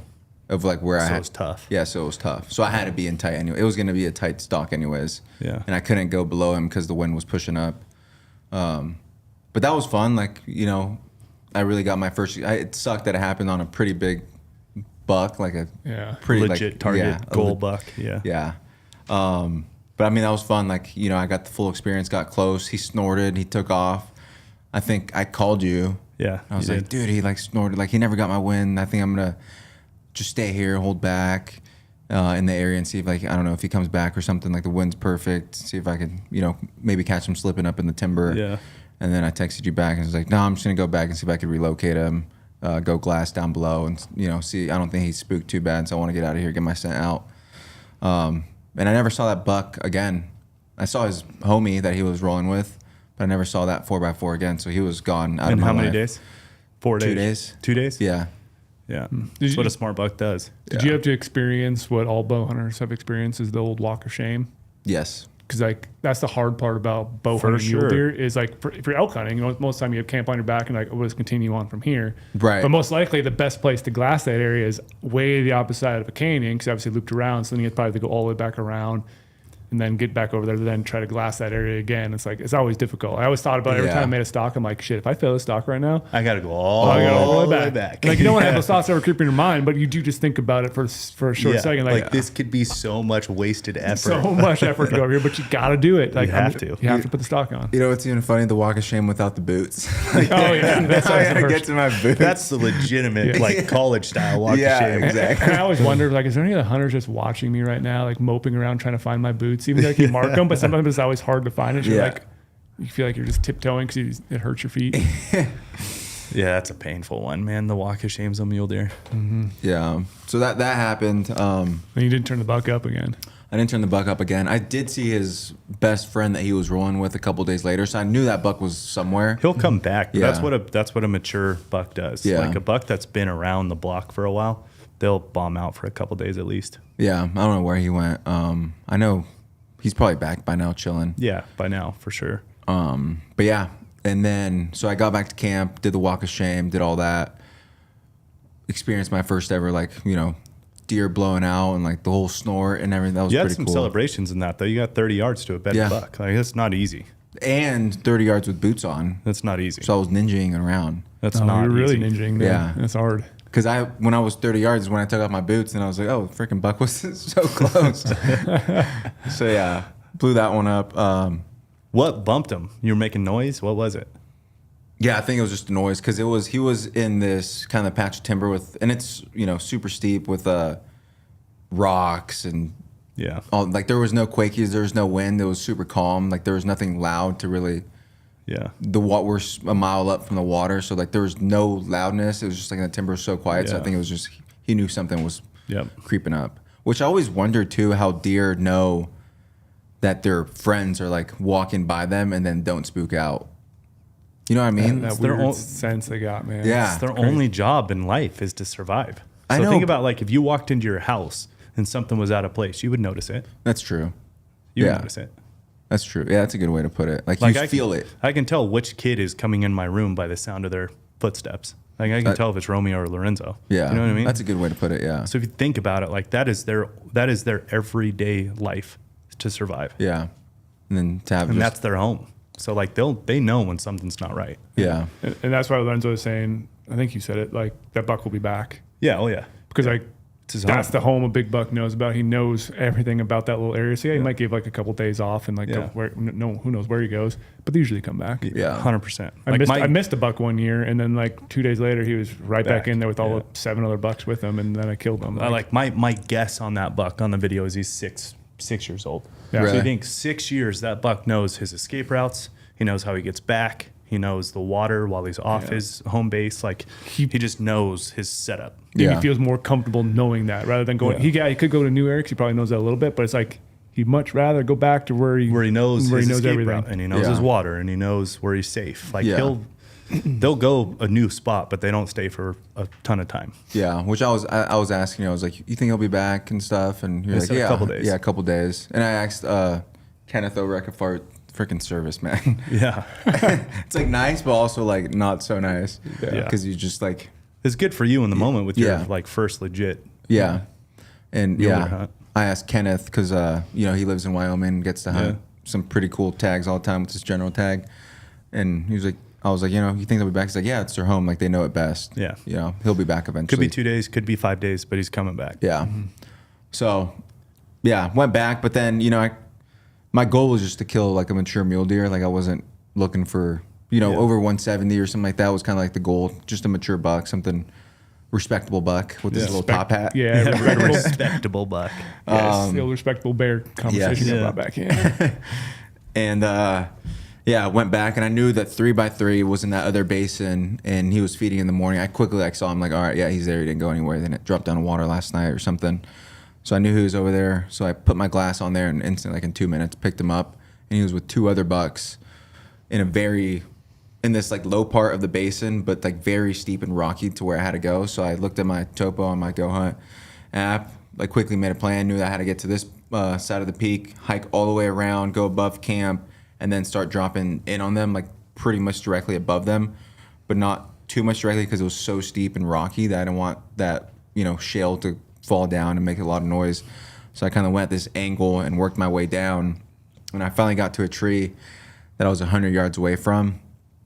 And I put on my stocking shoes and I had to make this one cut through this like little avalanche chute. But those 2 bucks were like looking right at me. And I was like, dude, I have to just like try it. So I'm like ninjaing it around. And then I get to like the other side and then I look over and those bucks are gone. And I think the 3x3 is gone with them too. But then I look back down and the 3x3 is there. So I put in a stalk, get super close, get to 60 yards. So I'm dialed to 60. I'm ready to go. I feel comfortable at that distance. And all of a sudden the wind switched and that buck is just gone, just snorted and then took off. Yeah. So yeah, that was 2 stalks on the second day of the hunt, which, was fun. It was successful. On 2 of your hit list bucks. Yeah, 2 of my hit list bucks. But now the problem was You blew the whole basin out. I blew the whole basin out. Yeah. So now I was kind of to a point where those bucks are going to be gone for a couple days. I got to kind of move spots and find different animals. Let that spot rest. Go try to find something else. Yep. And then go in there 3 days later if you had to. Exactly. So yeah, I started glassing around. Saw the 4x4's buddy that came back. Never saw those 3 bucks in that one basin ever come back. Went to the back side of the hill. Saw bucks on the other side. Came back to camp. Started glassing, saw another 4x4 that I chased, put in a stalk on him. Got to 100 yards to where they were. I got to like maybe 200 yards to where I thought they were. Now I'm kind of jumping around, but this was a bonus buck though. This one just happened. Yeah, this one just happened. Kind of saw this like bachelor group of bucks, made a play on them. Thought they had bedded in the aspens, but they actually hadn't. I think when I was stalking over there, I had made their way above me. So I get over there, I'm like looking down, I'm like trying to glass for them. All of a sudden I hear like a snort and then bucks like running away. Yeah. And this is kind of to like the point where in the hunt where I'm already 4 days in and I'm hiking back. And this is where I get on the phone, where the phone can be a little dangerous depending who you call. Yeah. And I get on the phone and I'm like, I call Brady first. I'm like, dude, I don't know what I'm like. I feel like I'm spinning my wheels. Like, I'm like got on 3 stalks now. Mm-hmm. It takes me half the day to get back to camp. Feel like I'm, like kind of losing time, like just fighting an uphill battle here that I'm never gonna win. Mm-hmm. And he was like, yeah. And then I was like talking to you about like moving spots and like into something like more stalkable. And you're like, yeah, like if you feel like you're spinning your wheels in that area, like, yeah, you should maybe move spots to like a spot that's more stalkable. I was like, I have the perfect spot that's just behind this hill that's looks more stalkable. It's not as loud. And I think like that's where I could have some success. So kind of landed on that. Made some other phone calls to Porter, which he suggested. He's like, hey, buddy, you've been grinding over there 4 days in the backcountry. Maybe you should just truck hunt for a couple of days. I got these spots that you should go to. Don't do that. And then I was like, oh, thanks for suggesting, Porter. But I definitely want to hunt. Don't do that. I was sitting next to Porter and I heard all this stuff. And I was just like, oh my gosh, Omar's probably just like information overload kind of right now. It was like logistics guy, Porter, just like throwing out so many different things. I'm like, I'm confused listening to you right now, Porter. Like, you got to slow down. He gave some really good suggestions, but I knew like I wanted to just backpack hunt. Yeah. So I had already made my mind up to like what I was gonna do. I was just wanted to hear Porter out. Yeah. So yeah, I came back to camp, got everything ready. I knew I was gonna burn that afternoon, but I was gonna get to my truck and kind of drive a mile up the road and get to a spot where I could hike in. One canyon to the south, right? Yeah. So It was like the same hillside. you're pulling out of drainage, spinning the truck into the next south drainage, and then hiking up that. Yeah, hiked in there. It was probably like 4 or 5 o'clock in the afternoon. And as I was hiking in, I met the sheep herder in the area. And this is where Spanish. This is where Omarcito Yeah. comes into real handy. Yeah, this is where the Espanol comes in handy. Yeah. And Grande Venados. yeah, I was asking. So I was like, oh, perfect. I had been in this situation before in Colorado, whether it be with a sheep herder or like They cattle. know everything. Those sheep herders know so much Yeah. information. So they spend. I mean, they live They up live there. there. Yeah. So I was like, oh, perfect. If I see this guy, like, I'm gonna have some really good intel. Yeah. And it's gonna cost $0. Yeah. So I'm hiking in, and it's like 300 sheep are coming my way. I'm like, perfect. I'm gonna meet this guy. So I finally get to the sheep herder, and I'm talking to him. What'd you say to him? I just like started greeting him, and What'd like, you say? Hola. Nice. Yeah. How's he doing? And I quickly like started like, oh, like what do you do here? Like I knew what he did, but I wanted to. I know those guys don't talk to a lot of people, so I know they want to like speak to you, especially if it's someone who knows their like native language. Yeah. So I want to talk to him, hear how his day went and all that stuff, and then I started asking him the important questions like, "Yo, the deer back here," and he's like, "Yeah, muy grande venados and muy grande elk." And I was like, perfect. Hell yes. And then I was like, where at? And he was like, the very top. And I was like, all right, sweet. So like my research that I had done in like a couple days before, where I had found that different area and I saw bucks there, it's kind of proven out to be there's multiple deer that kind of live in that area. Yeah. So I was like, all right, sweet. Like I know where I'm going to go. I know what trail I'm going to take and kind of the access route that I want. And I'm just going to set up and start glassing that peak that he's kind of pointing to and where I had seen it a little bit. And then that's where I get there. Actually, that day that I was hiking in, I was like going through a bunch of like thick stuff. And I was like almost to a point where I wanted like to freak out and kind of throw in the towel. Yeah. I was like, dude, like, what am I doing? Like, I'm moving to a new area. Starting from scratch. Feels like you're starting from scratch. Exactly. Yeah. What am I doing? It's getting late. It's cold. Like I'm all sweaty. I'm all dirty. Like I could be at home in a comfortable bed with the AC. And, I was kind of getting to that point. And then I kind of was like, this is 4.5 days solo right now, right? 4.5 days solo. So this was like a point in the hunt where I was like, all right, sweet. Like, dude, just relax. Like if you got a camp where you're at right now, you're going to get to where you need to go eventually. Mm-hmm. So I was like, that's what I'm going to do. I'm going to, camp. I'm right next to water. I'll, have a good meal, get a good night's rest, and just like cool everything down. Wake up tomorrow early at like 4 o'clock, and then get to the spot where those bucks just get to where I need to go by the time those bucks are still moving around. Like I'm not gonna miss anything too crazy. I don't need to burn myself right now needing to get to that spot and on the glass advantage at 4:30 in the morning. That's a hard thing to do too in the backcountry. Is just like it's like when we talk about packing shit out in the willows or anything like that. Yeah. Sometimes the best thing to do is just sit down, take the pack off, rest, overnight it. Just let it just cool everything off. Yeah. Just let it all get back to zero, Yeah, because that's what I was kind of getting into, like that spot where, should I throw in the towel here? And that's all she wrote. But then I was like, hold on, Omar, like you're like living your dream right now. Like you're doing what you wanted to do. Yeah. 3 years ago, 4 years ago. And like you're not going to quit again. And you're not going to. That idea should just get burned out of your mind. And I was like, it was just a low part of the hunt, but overcame that, camped there, woke up the next morning, got to my spot at like 7 in the morning where I wanted to glass at. Instantly started seeing deer, started seeing does, some pretty respectable bucks, and then saw a really respectable buck. Yeah. Which I make that shirt, by the way. We do. Respectable bear, and then we got a respectable buck. Bucks, yeah. The top hats. Actually, I had seen the respectable bucks, and I was like, all right, sweet. Like, there's bucks here. Like, I have moves that I can make. And I had just like in the back of my mind, I was just grinding for 4 days. And I was kind of using like a legitimate excuse, like, all right, like this is like your day to just scout the air, like overlook everything, right? Yeah.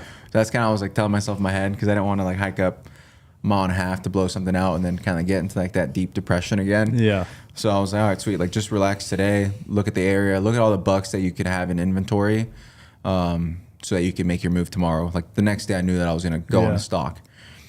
So I had done that. I had seen bucks early. Had seen bucks feeding out in the afternoon, and then around 3:30 in the afternoon, I saw a pretty cool buck, which I had texted you. But this buck, like, he was awesome. Yeah, I hadn't seen him before. I didn't see him in the morning. I didn't see him in the midday. I just saw him in the afternoon feeding. At like 3:30, he bedded. I had like a little bit of digiscope that I sent over to you, and then he got up again and fed for the evening. And that's kind of, I think that was day 5, so Wednesday. And that's where I had like called you, and then you kind of had started formulating a plan of like coming out and helping me. Well, so this is where our paths now come together is, so I've been stuck here in Vegas for multiple reasons. My kid was starting school. I couldn't get out. So it was, the weekend was getting school ready. Then it was meeting the teacher on Monday. And then it was first day of school on Wednesday. So I just couldn't get out of town. You and Brady and Porter were out of the office hunting. Bones and Jordan are with them. You're out hunting. Trail's out hunting.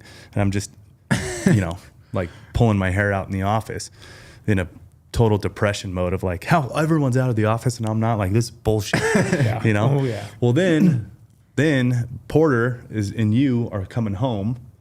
Trail's in the middle of nowhere, not talking to anyone. So I know I'm not going to get a hold of him to go on his hunt. And so Omar texts me this buck and I'm like, dude, I can be there.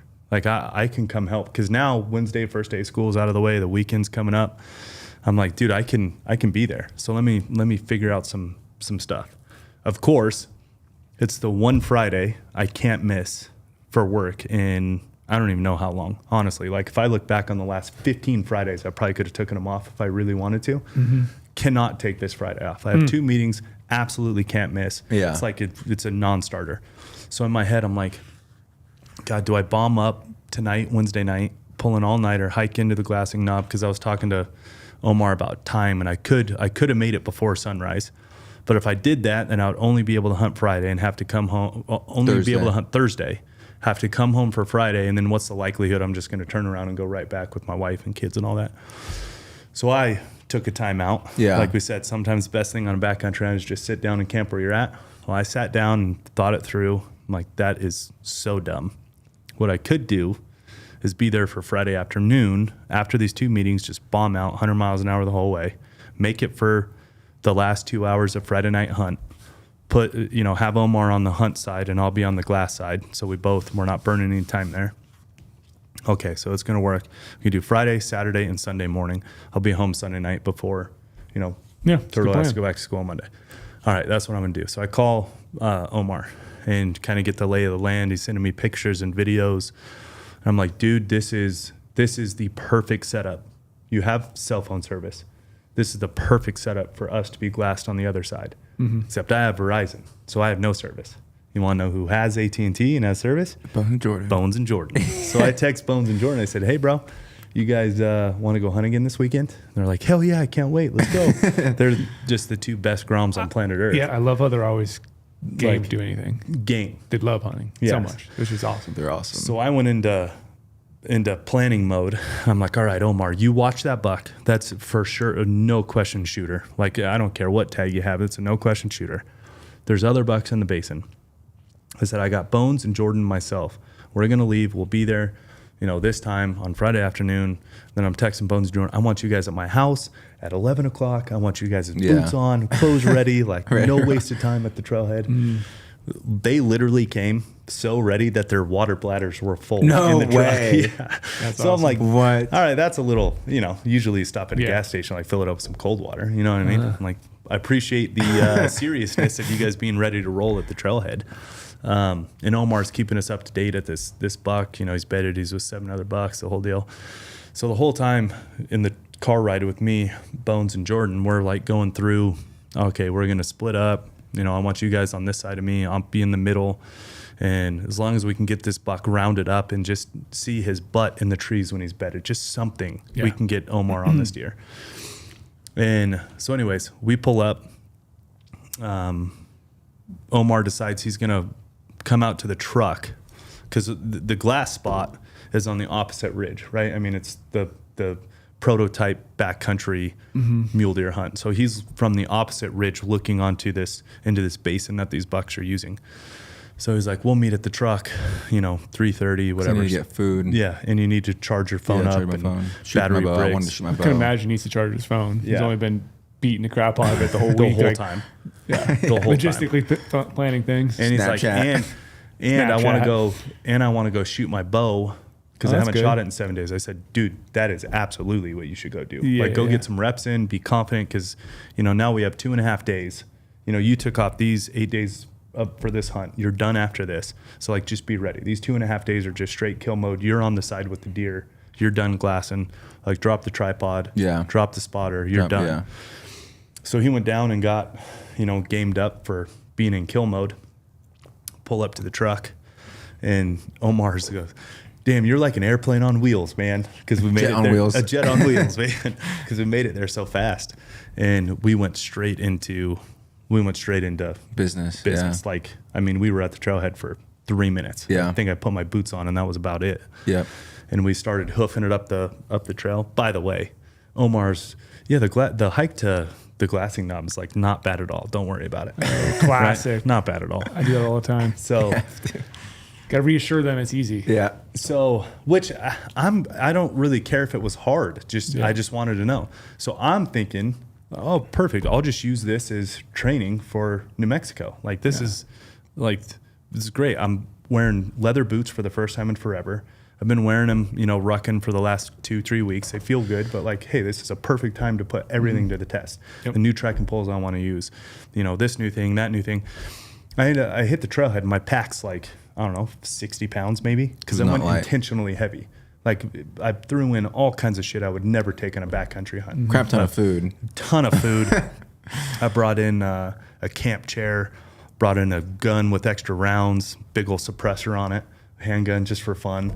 I'm like, just bringing in all this stuff to create weight in my backpack so I can, use it as training. Yeah. So that's what I do. Well, the hike was not easy. No. Like, it was actually a very legitimate hike, which it's all good because it ended up being good training. But I'm thinking it's going to be, an hour just meandering little. Yeah. Dude, it is side hilling and shale and beating through cat claw and willows and all kinds Going of on shit your because you're knee. in a river bottom the whole time or Yeah. a creek bottom the whole time. Ugh. I'm like, you motherfucker. Like, you couldn't just tell me I wouldn't have made my pack so good. Like, I'm getting I would've caught ditched all on these stupid things, yeah. I'm getting caught on everything. My pack is like legitimate backcountry big. And so I was a little mad at him for that. I got down. I was, oh, hey boys, took me like 45. It's only like not 45. bad. Don't worry about it, dude. It was a legitimate backcountry hike. And anyways, we get to the Glass and Knob. We got there an hour before you made it to camp Yeah. because you had 3,000 feet of just straight vertical. So did With water. Omar go with the glassing knob, or No. did he eventually split? He told you where to go. And From then- the truck. This is offline sharing.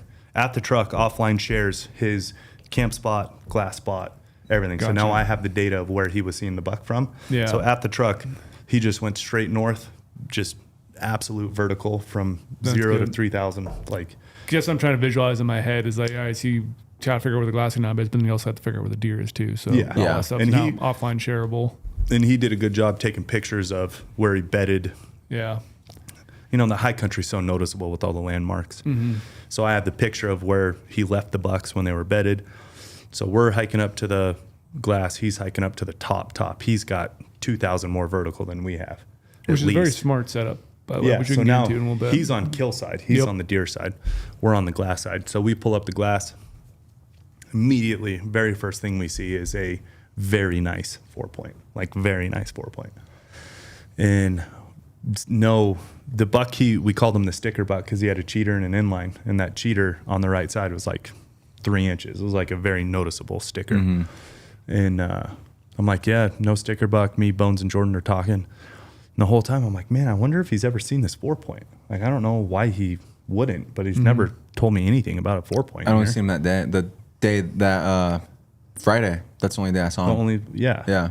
And he's like a very nice buck. Mm-hmm. So he goes up to the top, finally gets service, calls Bones.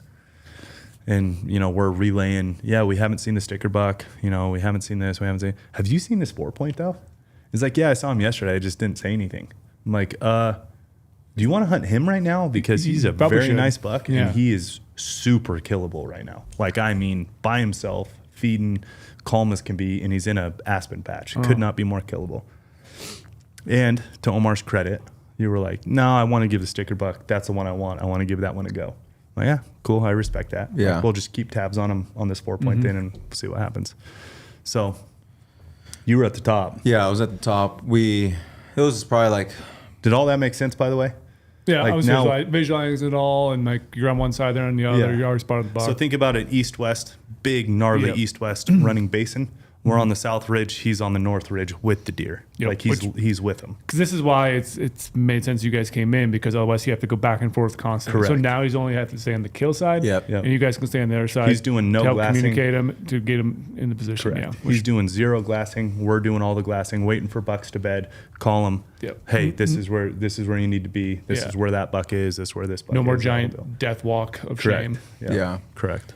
So back up a little bit so like Wednesday night, Thursday the whole day, and then Friday morning / mid-evening I watched that buck. And then when I got with those guys, we did that whole plan, then we separated, and then I went up with, at this time I had realized like I had made a mistake with not bringing enough You water. had me bring you another 6-liter drum light bag. Yeah. So I'd filled 2 bags up. I had filled up. It was a 6-liter, a 4-liter, a 2-liter, and then my Nalgene. Yeah. So I was going up with enough water for 12 liters total. Yeah, 12 liters total. So I had enough water for the next 4 days 4 or 5 days if I really wanted to. But it's so hot in those conditions, and I knew By the way, when he was telling us there was a nice little meandering hike, it was 95 degrees the entire way. Nice. And like humid. In the sun probably And too. humid. Oh, just dead blaring heat of the sun, and humid as hell down in that creek bottom. Typical person who knows the trail is always trying to, it's really easy. It's going to be cool out. You think I can sweat a hat out in a gym for an hour? Oh, I bet you should have seen my clothes and hat by the time we got to sweaty camp. hat. It was disgusting. I wanted to say something though too quick. So you are also doing something very wise only comes with experience too, is you're being patient. Those days when you found the bucks before Lorenzo got there, you probably could have stalked them. You said that one day you were using it as a quote unquote rest day because you're trying to mentally do it, but you're also emphasizing patience. You're not trying to push the envelope and stalk probably when you shouldn't stalk. And so you're really gathering data those multiple days. Yeah, sure, you knew those guys were coming in, so it was maybe a little bit easier to not push the envelope and stalk. Yep.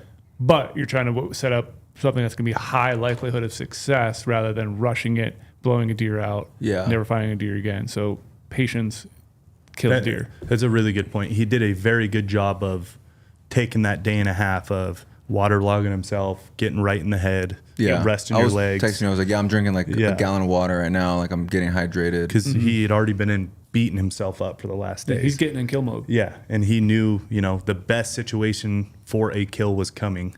And so he didn't get overzealous and go try to make it happen. Yeah. And you ended up gathering the exact data we needed. Like we knew exactly the plan. Yep. Come the morning. Like he knew what these bucks did. He knew their little route. So it was perfect. It literally was perfect. Yeah. So Friday evening we get up. Those guys get set up to glass. I get up atop, and they're kind of glassing. They found that 4x4, 4x4. One thing too, you told me, you guys might see 2 really nice bulls as well. Oh yeah. And I'm like, that'd be cool. Really nice bulls. Thinking Omar's only seen how many bulls. He doesn't know what he's talking about. Omarcito.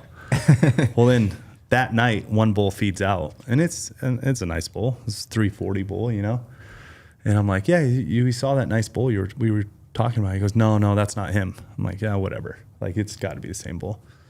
Next morning, dude, this bull is gigantic. Absolutely gigantic. We got sidetracked the next morning. Yeah, I was like, what do you mean you're watching the bulls, dude? Like, with a deer hat. He was so cool to watch. God, he was big.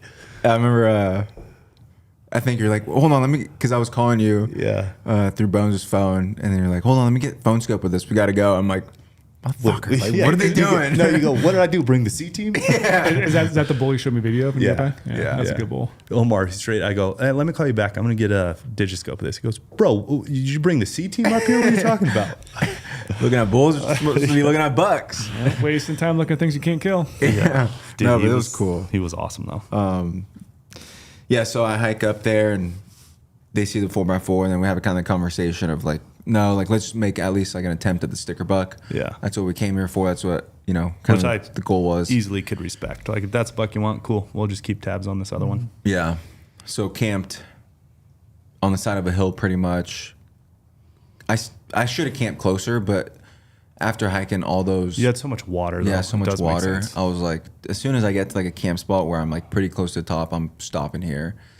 Because then I also like didn't want to like worry about my scent or like doing some loud thing at camp that will, you know, spook those bucks potentially, or spook a group of bucks that was there that I didn't know that blow out. I don't know, you know, just... So I played it kind of safe and conservative on that side of where I wanted to camp, and slept on the side of the hill, which was like the worst night of sleep that I got, because I had like kicked out this old deer bed, and then I have the Stone Glacier Sky Air ULT. So it's like kind of, it's small, but it's like kind of big. It's not like a tarp. I should have just brought a GOHUNT tarp. Yeah. So I could just sleep wherever. But I wanted the nest to be away from bugs. Were you sleeping in it properly this time? I was. I haven't slept in it. I can't confirm that. I didn't see it. I- I will confirm on this elk hunt, but I don't know. I about wanted this to one. throw something out here. Okay, what is this? We're in this country where you're innocent until proven guilty. Yeah. That's what we always say. Yeah. I did swear I saw an Instagram story that Omar posted. I'll have to confirm his video. It did look like his outer rainfly was backwards, upside down. Really? The Stone Glacier logo I could tell was not the correct way. when your tent Omar? was put I together. don't. I think it was. Neville has also done this before too on the Skyer ULT. It's easy to throw it backwards. Yeah. because it there's- is easy. And so I swear it was like inside out. The tarp needed to be flipped up. So it was. He probably slept in it correctly, but I think the tarp was just not on there. Maybe. Me and that guy. Maybe. I don't want to say he's guilty right now. You still and are Omar Sita. You can't get all the way away from He's it. getting better with the Skyer. Let's just And put it I that have way. one for sure Omar Sito, and I can't wait to say it. Okay, so yeah, bad night of sleep. Yeah, But- bad night of sleep. It was windy. It was windy. So that night. windy, It was yeah. crazy windy that night. I had made a peak refuel, and I like this is one of those ones where I think I like punctured somehow from like last season. So it was like nasty, and like when I put water in there, like the chicken never like fully cooked. It was, you know, something went wrong with that one. Yeah. I still love my peak refills, but yeah. So had a shitty night of sleep, had a shitty dinner, didn't even eat dinner. I actually ate part of the food that Lorenzo gave me for Sunday, which was like pound of jerky. It felt like, and a pound of Dude, cashews. I just threw in food. I had 6 hours notice. Yeah. So I just threw in food for you. It was You were like, really hey, good. can you pack me an extra day? I'm like, yeah, sure. I'm not going to measure anything, but yeah. Banana, which I pulled a banana out of those. Like, there's a banana here. Like, There's a banana. yeah. If I'm going 2.5 days, I'm bringing apples We're and not bananas. talking about like a what is it, freeze dried No, banana? dude, We're talking I'm about talking full full straight on. organic banana. I'm talking organic golden banana. It was Phenomenal. delicious. Isn't there something about banana on hunts, like banana Well, on a boat? Don't bring one. Is there? I don't know. I'm gonna 'cause work out on I this, think huh? bananas get really brown when you take them into hot environments. Like Well, instantly they get It like was black. 2.5 days. And he did tell me camp spot because it's right next to the creek and it's got 3,000 foot ridges on both sides of it. Like it is deep as deep gets. Yeah. He goes, it's pretty cold in here. I'm like, cool, because I hate sleeping when it's hot. Like I can't stand. Dude, it was beyond cold. It was so. really? I brought a quilt because it's summertime in Yeah. Nevada. It's August. Yeah. You wildly undersold Remember, how I was like, cold bring it a was, puppy. how cold it was, and how hard the hike was. So I'm like, okay, I should have brought a 15 degree. Like it was fucking freezing down in this creek valley. Interesting. So I left the bananas and apples right there at camp. Brought in protein Yeah. shakes. Which we'll get to. Yeah. It would be kind of nice to sit there on a hunt having a banana. I guess It was- dude, it was sounds really good. amazing. I Dude, love to have bananas. fresh produce like that, like on a Just hunt, get some it's awesome. Justin's like almond butter or like That's peanut what I butter had. on there. Yeah. Like oh, And so honey. I good. brought in a full thing of honey. Brought in a full thing of peanut butter. I was trying to He be. did have a heavy pack. I was dude. trying to be That's intentionally. insane. I brought in protein shakes because he told me you're right on My the guy. creek. I said Yeah. perfect. So I'll just put them in the creek, nature's refrigerator. And you can wash put them. them under a rock in a creek, and so that's what I did. So I had ice cold protein shakes. I had apples and bananas. It was awesome. Meanwhile, Great. Bones and Jordan over here like saving ounces Yeah. probably. They didn't know what to expect, but But yeah, man, it was great. Yeah. So we get there and then, wake up Saturday morning, and that day, like, I knew it was going to be a grind fest because you guys were going to find the bucks. Yeah. I knew you guys would see bucks, and knew it was going to be a lot of up and down and just, communicating with you guys. And it was going to be a long day of just a lot of physical activity. So I tried to kind of load up as much calories as I could in my day bag to, take up. I brought 4 liters of water, 5 liters, including my Nalgene filled, and then a 4-liter bladder because I knew it was going to be A day. And then, Sunday, that would leave me with 6 liters, which, I'd be fine with too. So that's what we did. Woke up early and got to my spot where I wanted to be, like, set up, kind of Your starter spot. my starter spot, kind of helping you glass and helping you guys glass from over there, just because I was bored. Yeah. Sitting there, I wasn't gonna just sit there and like lay down. It's like in my Yeah. quilt till it's game Just time. like, I'm just gonna wait here Yeah. until they tell me the bucks are up. Stay warm and then go. No, we had you were like, hey, we want, you should be on the ridge by the small scree field at first light. Yeah. Like that was kind of the plan. We'll be glassing. You'll be at the small scree field because they never went past that. This is the data that he gathered where he had it all dialed in. It's like, okay, we know that group of 7 bucks doesn't go more east than that Yeah. scree field. It's good intel you gathered. It's great. So I said, okay, cool. Then that's your starting point. Like you be there at first light. We'll be glassing everything west of that at first light. Yep. So yeah, I think it was like maybe an hour and a half into glassing, and the stinger buck hadn't showed up. An hour. It was Yeah. pretty quick. Yeah. And we were watching the big bull. Yeah. And you were pissed. Like, dude, there's no bucks yet. They'll be here. Like, I'm sure they're somewhere, but I'm just going to watch this big bull for a second. Yeah, and then I finally get the phone call. It's like, Got him. got him, and I was like, all right, sweet. And I had. They actually picked it. Yeah, they picked it up pretty fast because I was in a different spot where I could kind of get a glassing advantage, and so I had to like quickly pack everything up and then essentially run to where that buck is feeding towards that scree field that Lorenzo was describing. Let me just throw in one thing here. So, how long did you watch him for? 2 days? Yeah, 2 days. Right? That's what you watched him for Yeah. because I couldn't be up there until Friday. Yeah, so Yeah. 2 days. He noticed the first day you had seen him, they had wrapped like all the way west to where they're like rolling the basin now headed south on this ridge line, like way away from this timber that they usually bed in. And he had that from the first day that he watched him, but then they didn't do it the next day or the next half of day before we got there. They didn't do that. So they're going horizontal traveling rather than vertically. Correct. They're 200 yards off the top, and they're just rolling this basin straight west all the way to the head of the basin and now to the point where they're coming south. And he had seen him do that. Sometimes the bucks like that are hard to hunt because they're crossing so much terrain and Correct. topography that's hard to keep eyes on them. Correct. So it's really good. You could still track them. But he knew the timber patch that they bedded in. It was just west of that scree field, that small scree field. And at the head of the basin was a huge, massive scree field. And I remember telling you, I'm like, dude, if they do that when we're hunting him, like that's dead. Yeah. Like, that's so dead. If you know where they bed and they're that far off, that gives us so much time to put you where you need to be. Well, guess what?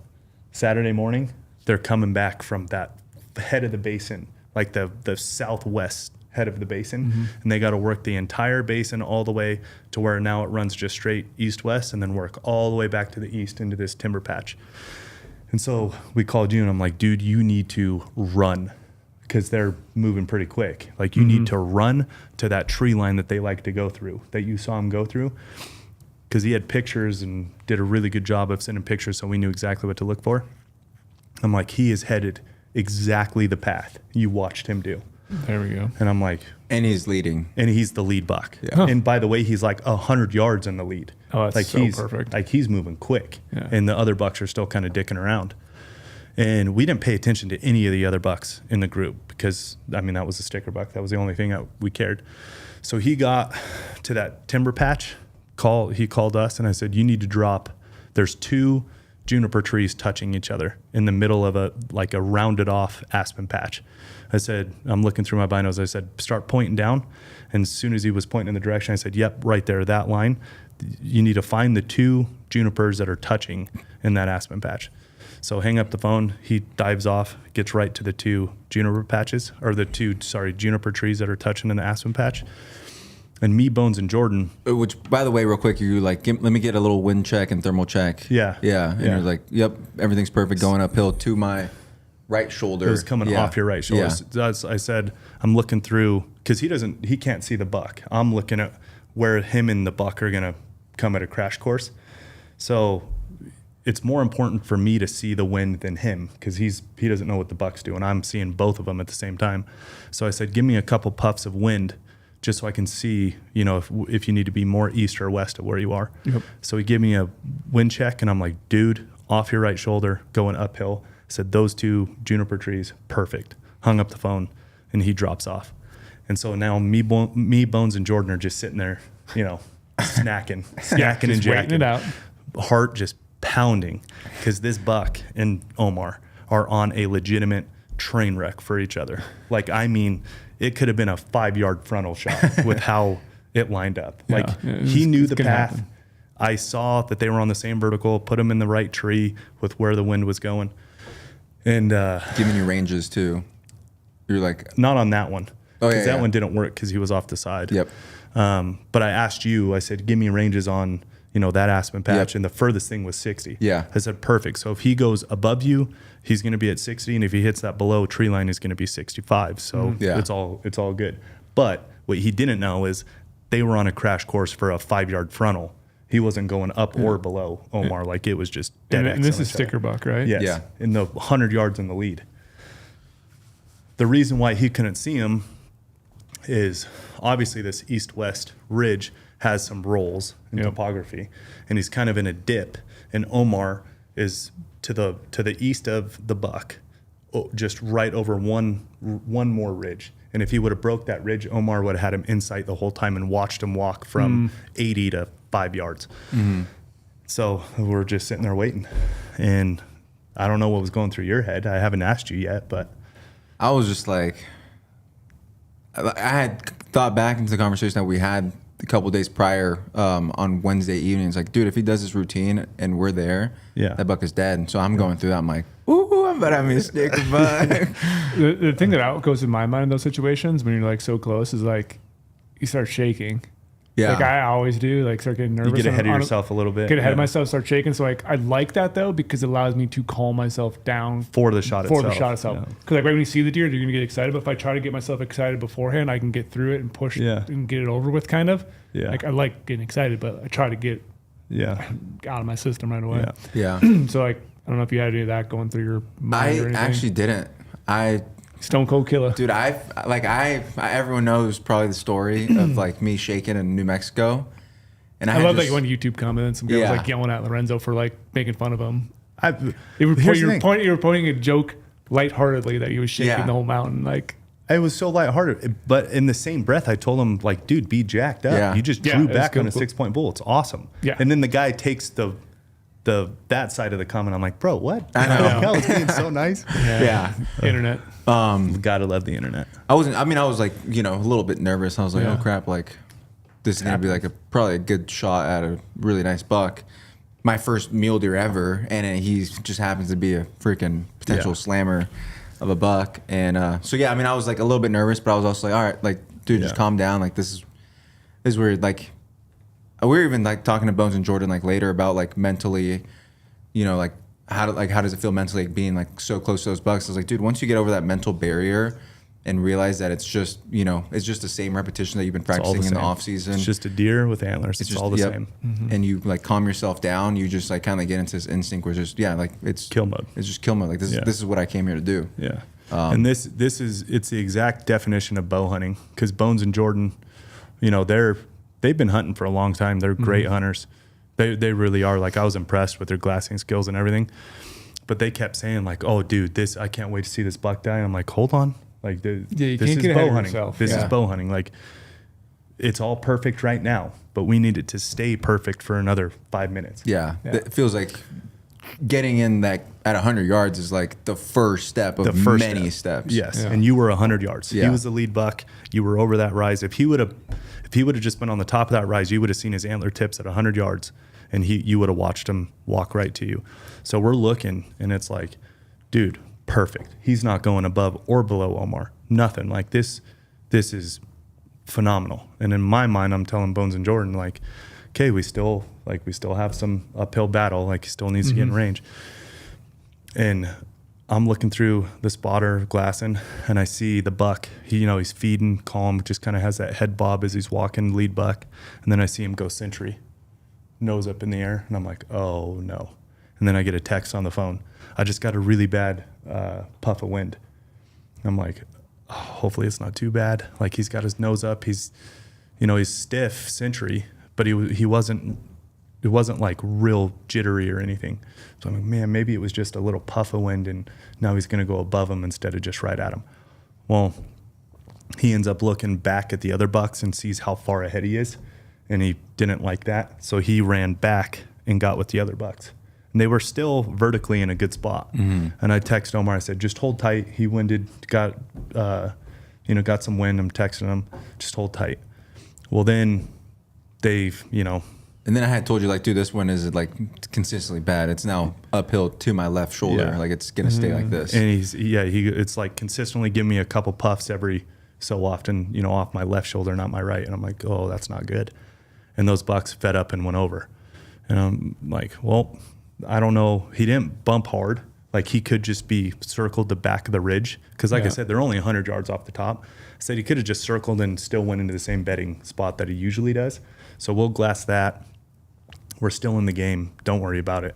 Whatever. Well, makes sense. Yeah. Because 30 minutes later, get a call on the phone, and he goes, hey, have you guys looked? Omar calls Bones, and he goes, hey, have you guys looked out to the east? I'm like, no, because we can't really see it. We're blocked out by trees and a ridge. So I kind of like get up off my glass, I walk down so I can see out. I am talking jet black clouds. Yeah. Like some of the blackest, darkest clouds I've ever seen. I'm like, oh, that's why the wind switched. Like, rain definitely wasn't in the forecast. Storm wasn't in the forecast. Dude, this storm rolls in. Oh, man. White out in the clouds. I mean, we're at 11,000 feet. Yeah. So just an absolute drenching rain, total whiteout. Ugh. For And like I'm hours. Yeah. And I'm like, oh, that's why the wind switched. And it all makes sense. Like, Makes the storm sense. was not in the forecast. Like, I was thinking everything was going to be consistent the whole time. And you got pinned down in the tree. Yeah, because I mean, like those high timberline trees where they're not big mature trees because they're so high up. So I'm like, let me get like in this little tree real quick and like try to like stay out the rain as much as possible, and wait out the storm. And you guys were waiting out the storm, and You were at the very top of the ridge, I was very top, yeah. and you had a close call. And I had a close call, yeah. So I was, The Bucks did do what I was thinking. Oh, they looped. yeah. So So Bucks do, man. yeah, so I kind of get up there, and the plan was to like, kind of like get up there and see if I could, because I was at the top, so I could glass the other side and see if those bucks went We're in there. rolling to come back into that timber patch. Yeah, and I get up at top, and I had a close call, but it was like in the clouds. Like by now, like the storm is an hour and a half, 2 hours in, Yeah. and I'm like kind of sitting there just like freezing, taking a nap, trying to wait out the storm, eating some food. I ate my sandwich, then I took a nap. Then I wake up, and then there's this buck right next to me at 30 yards. And Classic. yeah, I just see his butt. Sleep and wake up. Yeah. Yeah. And I just see his butt, and then he just like, they're so cool, and they run away too, like just a little leap. I'm like, oh, Yeah. that's so awesome. I know, but then when he texts me that, and he goes, it was one of the Bucks in the group. I'm like, Yep. okay, If it's one, it's probably all. we're out now. Like, you bumped him 100 yards off the top, and now you just bumped him again at the top. Like, we're out of the game on those Bucks. It's done. So we waited for the storm to clear, and we turned up the 4-point down low. And this is where Omar is. Dude, I watched some shit on that mountain on Saturday that like I have not seen. So that very first stock at 720, then the storm. Okay, now this 4 points bedded at the bottom, and I go, okay, you're not gonna like where this buck is, but I have the 4-point turned up. He's in a bed. He's chewing his cud. Storm broke. Sun's out. He's just kind of sunbathing. He's going to be here for a while. It was cold too all day, so I knew he wasn't going to get up. And Omar goes, I don't give a shit where he is. Just tell me where he is. I'm here to kill. Yeah. I'm like, well, he's about 2,500 feet off the top, and he's down in this so that east-west basin ran to the southwest and then had a hogsback ridge and then another separate basin right to the south of it, if that makes any sense. He was off that hogsback on the south side of that ridge, about as far away as he could be from Omar. Omar's like, cool, I'll be there. Omar was there, like trucking fast. Yeah. I couldn't believe how fast. I had, so before that, like you guys had seen him feeding for a little bit. Yeah. And then I was like, all right, where he's at? And he's like, oh, he's on this whole other side. So I knew as soon as that storm cleared, like my plan was just to get to the top of the hill. Yeah. So that way I could be pretty like fast to where I needed to go. To where you needed to be. Yeah, I was just full kill mode. And then prior to this, I was like, hey boys, like, yeah, sure, like the sticker buck would be awesome, but like let's just get a mature deer. Like this is my first. If I'm being honest, the 4 hunt. point's bigger. Yeah.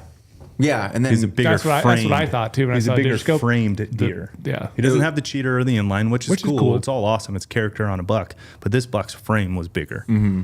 Yeah, so I instantly was just like, you know what? Like let's go. Let's mature deer. Like let's put stocks on them. And so I on the phone with Omar. Storm's cleared. I said, you need to drop. See that hog's back. This you need to drop. You're going to get to a white rock pile with really sharp rocks at the top, and there's aspen trees that line a sage flat right against that. Go there, put your boots on, everything, and call me when you get there. Mm-hmm. So he goes down, gets there in no time. I mean, granted, it's all downhill, but still, it was a really long ways. Calls me, okay, I'm here. I said, all right, that white rock, those points of the white rock at the end of the hog's back, there's an aspen tree line that runs it's like a seam line against a scree field and a sage patch. You need to walk that aspen tree line down about 100 yards, and he's going to be off of, there's this juniper tree, all this stuff. He's going to be bedded 15 yards behind that last juniper tree. So Omar starts working in his boots and his stocking boots, everything's good. The buck's bedded downhill, facing away, all by himself. Like, couldn't be any better. Bones and Jordan once again get going, and I'm like, hold on, boys. Hold on. Like, I know we're in the 100-yard photos yet. We're in the 100-yard like barrier. Butthead, just like, ooh. Yes, we're gonna watch a buck die in the spot and scope. I'm like, you say they like Beavis and Butthead? Yeah. I now that's all I can picture when I think of Bones and Jordan. And they're so giddy, and I'm just stressed out of my mind because bow hunting, you need everything to be perfect, not just the setup. You need everything else to be perfect as well. So he's working that seam line just perfect. I sent him a text. I said, yep, you're working the trees perfect. Just keep going. And gets down, and I see him start ranging in the in the spot and scope. And I'm like, oh, he must see him. I'm looking, and I'm like, actually, I don't know if he sees him. So kind of keeps going. Buck gets up out of his bed. I'm like, oh, shit. Like, he needs to go this way, not that way. He needs to go to the right, not the left, everything. Ends up going to the left. But then he kind of like J-hooks a little bit. Yeah. And I see Omar get his range. I'm like, oh, he's about to shoot. He looks like he's in range. I got him both. The deer and him are both in spotting scope frame. He's got to be close. And no shot. Buck gets in the aspen trees and kind of like feeds off to the south. And now I know there's no shot. And Omar texts me. All I could see was antler tips, no body. Ouch. Yeah. And Bones and Jordan like, I don't understand. It looked like he was 50, whatever. You were 65 or 70 or something like that from the. Yeah, it's always so deceiving. Which is in range. But what we can't see and what he sees is the way that the vegetation was running. It was all such tall sage that buck needed to kind of keep going to the west even more. And he went more to the south. Yep. And so he never gave him enough body to see. And like I said, that's clear at the bottom. What was going through your head on that one? You saw his antler tips. Yeah, I saw his antler tips. I knew the range. I was like, dude, like, if I had his body right now, this buck is dead. Yeah. Like, he would be smoked. Like, he's relaxed feeding at 65 yards. And he was quartered away from you, too. Yeah. It was perfect. And I was just kind of bummed out. I was like, well, let's see if I could get a little angle. Yeah. But then, I saw him do, like, the whiplashes. And then I was like, uh-oh. Yeah. And then like he did the whiplashes, and then he stopped, and then he snorted, and then blew out. Like not tough, but he knew something was up looking at him, or like as you were trying to like get an angle on him. He must have heard something. And he ran to the south and picked up 2 other little bucks. Didn't push hard because he had no idea what was going on. But that's when I called Omar, and this is where like he's growing out of the young Omar phase. I called him. I'm like, dude, you were so close. Nice job, the whole deal. And he's like, yeah, I'm going to the top. Just let me know where the next buck is. I'm like, okay. Like wasn't upset. That's pretty awesome. Beat down. He's like, just tell me where I need to be next. I said, well, if you're going to the top, just get to the top, and we'll see if this 4-point rebeds, see these other bucks come around. J Hook, even though you bumped him off the top. So we're sitting there glassing and the 4-point rebeds. I'm like, dude, now he's to the canyon even further to the south, but he's rebedded. He's facing downhill, and he's 150 yards above those 3 other bucks. It's like, cool, I'll be there. So this is like the half a stock, I want to call it, but you still like drop some vertical, was going that way. And Jordan, I got to give credit where credit's due. Jordan picked up every single buck that we saw that day. In the first 4-point, the first time we turned him up was an amazing spot. Well, this 3x4 that he picked up, there was like 4 inches of a main beam sticking out of a aspen tree patch, and he picked it up. So as Omar's halfway to the second stock on the 4-point, he's bedded out in this huge sage bowl, but it was so steep, and he was bedded downhill, and I saw this rock outcropping. I'm like, dude, there's maybe a chance. Like you might get a shot at this thing if he does get out of his bed and go a certain way. And Omar again was like, cool, I'll do it. Like, just tell me what to do. Yeah. So he's bombing off again, like changing back to his hiking boots, going. He didn't stop walking the entire day. It was absolutely incredible. I know we're making it sound like all this is happening fast, but you got to remember, I mean, there's 2,500 to 3,000 foot elevation drops in what he's doing here. So it's taking a long time in between all these stocks. Nice envision Last of the Mohicans. Yeah. And Omar's just constantly running. Dude, he's just the whole constantly going. Just never stopping. And his attitude, sending me texts like, bro, don't worry. Just tell me where to be. I'm like, all right, trying not to kill you, but it's a big basin. So he's halfway through the stock, and I call him. I'm like, dude, the 3x4 is by himself. And Jordan, to his credit, not only did he find him, he also was like, dude, I really think you need to look at this buck. I think we should go after this one. And I'm like, yeah, this 4-point, I've seen him. He's a good buck. It's like, dude, I just took a digiscope. You need to look at this. Yeah. So he hands it to me, and I look at it, and I'm like, holy shit, that was with the sticker buck? He's like, yeah, it was one of the bucks in the sticker buck group. He had J-hooked. Yeah. He had come around and went back to the timber I'm pretty patch. sure it's the buck that I bumped when I was in that rainstorm. And it's weird that he got bumped twice, and he's the only one that did make it back to his home. But dude, this deer's old. I'm talking like 8 years old, big old pot belly, like gnarly bases. He's old, so he obviously didn't want to be away from his home. And so Omar's halfway to the second stock on the 4-point. I call him like, dude, this buck's all by himself in his aspen patch. Couldn't be better. Mm-hmm.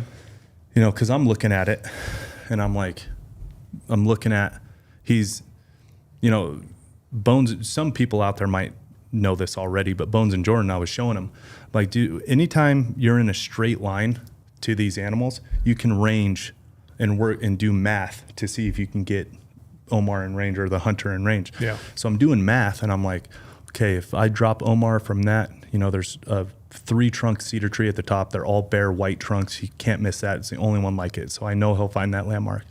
If I drop him down straight from that, and I get him in the first patch of aspens, that buck's in the second, and I'm doing math, like it's 55 yards. Like he should be in bow range, right? So I'm doing all the math. It's 1,280 yards to the first patch. It's 13 whatever to the second patch. I'm like, okay, that's bow range. So I call you, and I'm like, dude, I think we're going to change the plans. I'm sorry. I know you're halfway to that 4-point again, but you need to go back to the top. Like this buck, it's windy. It is so windy, and he's in an aspen patch. And obviously, and they're noisy. Noisy as can be. Yep. So I'm like, this is our best option. We have 3 hours left of light today, and we have a half a day tomorrow. Mm-hmm. Like if we're going on odds, what's the 4-point or this buck? Like the odds of killing this 3x4 are way better. He's like, okay, I'll get to the top. I'll call you when I'm there. So He had already put in half his stock to the 4-point. Now he's 3,000 vertical back to the top. Comes across the ridge and calls me when he gets to that scree pile. I said 100 yards off that scree pile on the top of the ridge, there's a 3 trunk cedar tree, all white trunks, and none of them have any limbs on it. Find that. He goes, yep, I got it. I go, he's 168 yards off the top is what my rangefinder says. Mm-hmm. So range some stuff down there, get your vertical of what 168 yards is. I said, when you get to 100 yards, there's going to be like a circle of aspen trees. If you get to the top of that, he's in the bottom of that, and he should be within bow range. So hang up the phone, watch Omar, puts his stocking shoes on. You have your puffy jacket on, which I thought was a little yeah. loud. It was cold after all that so sweat cold. and the wind. After all the sweat, yeah, that's what it was. I figured. Yeah. But I'm like, that's a bold strategy to stalk a mule deer with a puffy jacket on. Did I kill it with the puffy? Yes. It's a great way to destroy your puppy too. Great way. But it was freezing cold. It was freezing. I was shivering. Sorry I'm taking over the commentary here, but I'm just speaking from my angle because I saw the whole thing go down. But he starts going down, and he's working his way. He keeps watching him take his binos out. And by the way, to not leave this out of the story, we cannot see the buck bedded. We just think he's there. I think he's there, yeah. Because he didn't come out to the left or the right, so we think he's bedded there. Omar gets to, I don't know, maybe like 100 is what it looked like, and we get a text. I can see his antlers. I'm like, ooh, perfect. So now you can see him in his bed. We can't. This is all you. Go for it. Yep. So I just sat back, started digiscoping and watching, and here's the young Omar. It came out again. The debacle? Yeah, the Omar debacle. First was the puffy jacket, which it is freezing, so I might let that one slide. But I'm watching him, pull up his binos, walk 10 steps, pull up his binos, put him back down, walk 10 steps. I'm watching him cut the distance. And then all of a sudden I see him, and I see a big object fall. Like, I just noticed something fall. And I see Omar look down at his feet. I'm like, oh shit, I don't know what happened, but I don't know if the buck is up. I don't know what just happened, but I don't think he's in range. I watched him walk 3-4 steps, pick up the binos from the ground, and then put him back up to his eyes. Acting like nothing happened. I'm like, holy shit, dude, he just dropped his binos. While he's stalking the deer, he just dropped his binos, rolling down the hill. Yeah. And it's steep, crazy steep too. Are these the same ones? Yes. That Yes. Omar allegedly There's a second drop. dropped on a dropped bear off hunt? a cliff, Off a yes. cliff? I'm going to confirm the first drop right now. You're gonna confirm it? Well, Omar's rough on Lorenzo, binos. I'm borrowing them from Lorenzo, and he doesn't keep the tether on there. They're for 5-year-olds. And Tethers are amazing. I love you gotta have one on the left just side. one. Yeah. The tethers are for So I'm 5-year-olds. half blaming this on you. The tethers are for 5-year-olds. And I'm a If you can't 5-year-old. put- I tether always. If you can't Yes. put your binos back safely in your harness, what are you doing? Well, the But, reason but it's for the times you lean over forward. it's for yes. So the reason I like the tether is because stalking in with the magnet. That magnet spooks me. That's gonna clap super loud, and then spook out a buck. So that's Just put it my on reason. softly. Sorry. So the binos fall out. So anyway, we're laughing, and then he goes back to stalking and pulls out his rangefinder. I'm like, oh shit, that buck must not have bounced. This Which is is awesome. The wind. And I'm watching the wind just rip through these aspen trees. I'm like, this could be really good. It's got to be so loud in there. And that's why I wanted to send him on this buck instead of the buck out in the sages. Yeah. It has to be so loud. Yeah, where those this buck is leaves are bedded. just constantly. And they're just, I'm talking ripping through there. It had to have been blowing 30 or 40 miles an Yeah. hour right there. And I'm watching them work in. And I text you because I just can't stand not being there in the moment. This is the shitty part about being on glass and away from the hunt is I want to know. I want to be there with you. I made a rookie mistake and I text him is everything good? How far are you? And all he sends back is 55 period. Need to focus. And I'm like, oh shit, I shouldn't have, I broke his focus, but he's right. I need to where to put it. Yeah. And I told Bones and Norm, he's right. We just need to sit here. I'm not, no text, no nothing. He needs to be in the moment. So we sat there and watching. And like I said, we can't see the buck. So I don't know which way he's facing. I don't know anything. And then all of a sudden, I'm sitting back because I'm digiscoping off the BTX. I can't see anything. It's like kind of grainy in my phone. So I'm sitting back. I go to get like some snacks or whatever. I can't remember what I was doing, but I was so amped up. My heart's pounding through my chest. I hear Bones and Jordan. He stood up. Oh, he's drawn back. He's drawn back. I'm like, oh shit. So I run and grab the SIG 14s, post them up, stabilized mode, and I'm watching. I'm like, he shot. And the buck whips, and I see fletchings out of his body, and I'm like, oh, he shot. He hit him. I'm watching this buck run like maybe 40 yards, and it's so steep. And this buck does like a triple front flip.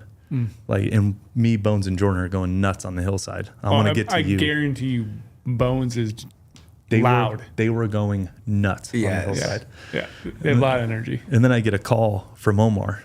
Pick up the phone. I'm like, bro, congrats. I have it on video because my phone is recording Digiscope, and I'm talking on Bones's. It's hilarious. He's so calm. Omar is so calm. All he goes, hey, is he dead? I'm like, He's like, what? hey. Yes, he's dead. And then all of a sudden, fuck yeah. And then Omar starts freaking out. It was awesome. I want to just like go back to my angle was I'm stalking in real quick. So yeah, I couldn't miss that what was a 3 branch like. Yeah, the 3 trunk white cedar. Yeah, cedar. It's the only one on the mountain like so I knew exactly where. And then I said you need to drop vertically just straight from there. Not off of it. By the way, it comes so handy when you like have someone like you that knows how to drop people in. Yeah. Because if you have any just regular Joe Schmo, it's tough still, you know. Well, and you did a great job of guiding me directly to where I needed to go. But it also takes somebody who knows, like, when I put him there, I said, you need to find something 168 yards off the top. So you know vertically where you need to be. And so he knew he did all that on his own. I just said, from that tree, you can't be left or right. You need to go straight down from that tree. Yeah. And so he knew exactly the 168 yards, to get in range. It was awesome. Yeah. So I was like probably like at 80 when I saw that buck, 80, 75. I hadn't ranged yet because I felt like it was a little bit out of my distance. So like I knew I needed to stalk in, and kind of like the way that buck was, his antlers were pointed right at me the whole time. So I was kind of playing like a little risky, but I was like, I'm not going to take a long bomb shot if I feel that I could get pretty close in on this buck. You said it was loud over there too. Yeah, and it was loud. Yeah, it was loud, and I felt like, I dropped my freaking binos, and he didn't spook out, which I thought for sure that was going to be the end of that. Yeah, I did too. Yeah, so I was I kind have of it just on like film, by the way. Yeah, That's on I Digiscope. can't wait to see this. I have proof of that. And I'm kind of like, there's like this, like kind of like small saplings of like a group of saplings of aspens that kind of covered my body, but I had to stay really low.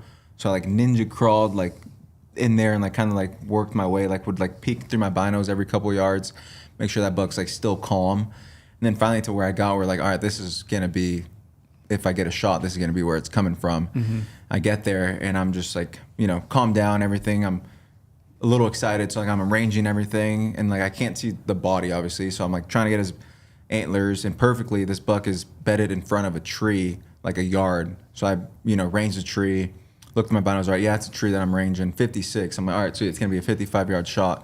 So I just gotta wait here till this buck stands up. And when he finally does, like that's when I'm gonna get my move. I have a clear shooting lane, like nothing's gonna be in the way. Like there's some sapling, it's gonna be a tightish shot, but like this is. Are you standing or are you kneeling? Right now I'm kneeling, but I knew I wanted to stand when like that buck got up. Yeah. I just felt like the most comfortable. I probably could have done it kneeling. I was going back and forth in my head, but I was like, no, like just stand up. And the way he stood up was actually perfect because he stood up totally broadside, looking straight ahead, and I was up top. And then once I stood up and drew back, it wasn't until I drew back that he like looked at me. So he looked at me, and I knew I just had to like settle in, get that bubble all right, had everything done prior to. I knew that I wasn't doing any guesses on the shot, nothing. I just had to kind of go through my form and go through the execution, burn the boats that I actually drew on my bow, my little mantra. So I went through that in my head, calmed the mental, and then shot him. And then right away I just saw red, and I was like, okay, this is like probably a dead buck, but I didn't see him go down. Yeah, it's so steep. Yeah. So I call Lorenzo, and I'm like, hey, watch that buck. He's dead. No, He's like, you were not that excited. Yeah. You literally just pick up, hey, is he dead? I'm like, what? Yes.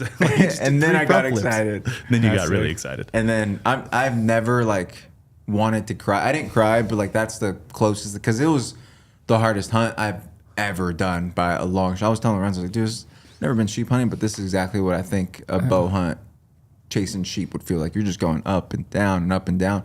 Not to mention the 7 days that I just spent getting my freaking ass handed kicked, to me. yeah.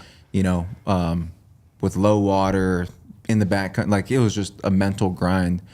But I mean, it was like so. Like this is probably like one of like the hunts that I was like really looking for. I look forward to like every hunt, but like one hunt that I was like, oh sweet, like a awesome tag in my home state, chasing mule deer, and then not only just any mule deer, like these are mature bucks that I'm seeing, and I'm seeing deer every single day. I'm putting stalks in every day, so I was like excited when it finally came together. Because for a little bit there, I was like, dude, I don't know, like you might have bit off a little more than you could chew, but you know, having that crew come in and really help me with getting in tight, that was awesome. I told Bones and Jordan too on our side on the glass. I mean, we were in glass for 9 hours that day.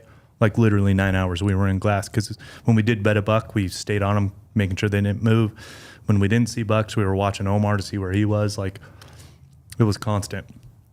And Bones and Jordan were kind of getting down. And I'm like, listen, why would we kill a buck at 7:30 in the morning, first stock, or kill the 4-point at 1:20 in the afternoon when we have all day, everything's going to be good. So I'm telling you guys right now, we're killing a buck at last light, and we're going to have to hike to the top of that mountain to help Omar peel that off. And we're going to get to the trucks at 4 in the morning. So I'm just telling you, that's the way it's going to go. That's hunting. Manifested it. Well, guess what? That's what happened. Killed that buck at 7:30 at night. I hike off from the glassing knob at 7:29. Make it to Omar. This is another part of Omar just being a straight savage. He's like, I'm going to go get camp. I want to be done tonight. I'm like, cool. His camp's like 3.5 miles away. So he hoofs it to camp. Me and Jordan are just sitting there eating, hanging out. Like, takes 2 hours for him to get back. Now he's got full camp on his back. Get the deer loaded up, hit our camp, which is thankfully just, you know, vertically 3,000 foot lower, but it's downhill the whole way, so whatever. We get our camp, and all of us look at each other. We're like, dude, let's just bomb to the trucks tonight. Yeah. We got to the trucks at 2:55, so I was an hour and 5 minutes off. Not a bad guess. Not a bad guess at all. One thing I thought was really funny is, like you said, how Omar wasn't completely jacked up when you talked to him right away, and he kind of got excited. Yeah. So I was literally at a movie theater with my girlfriend.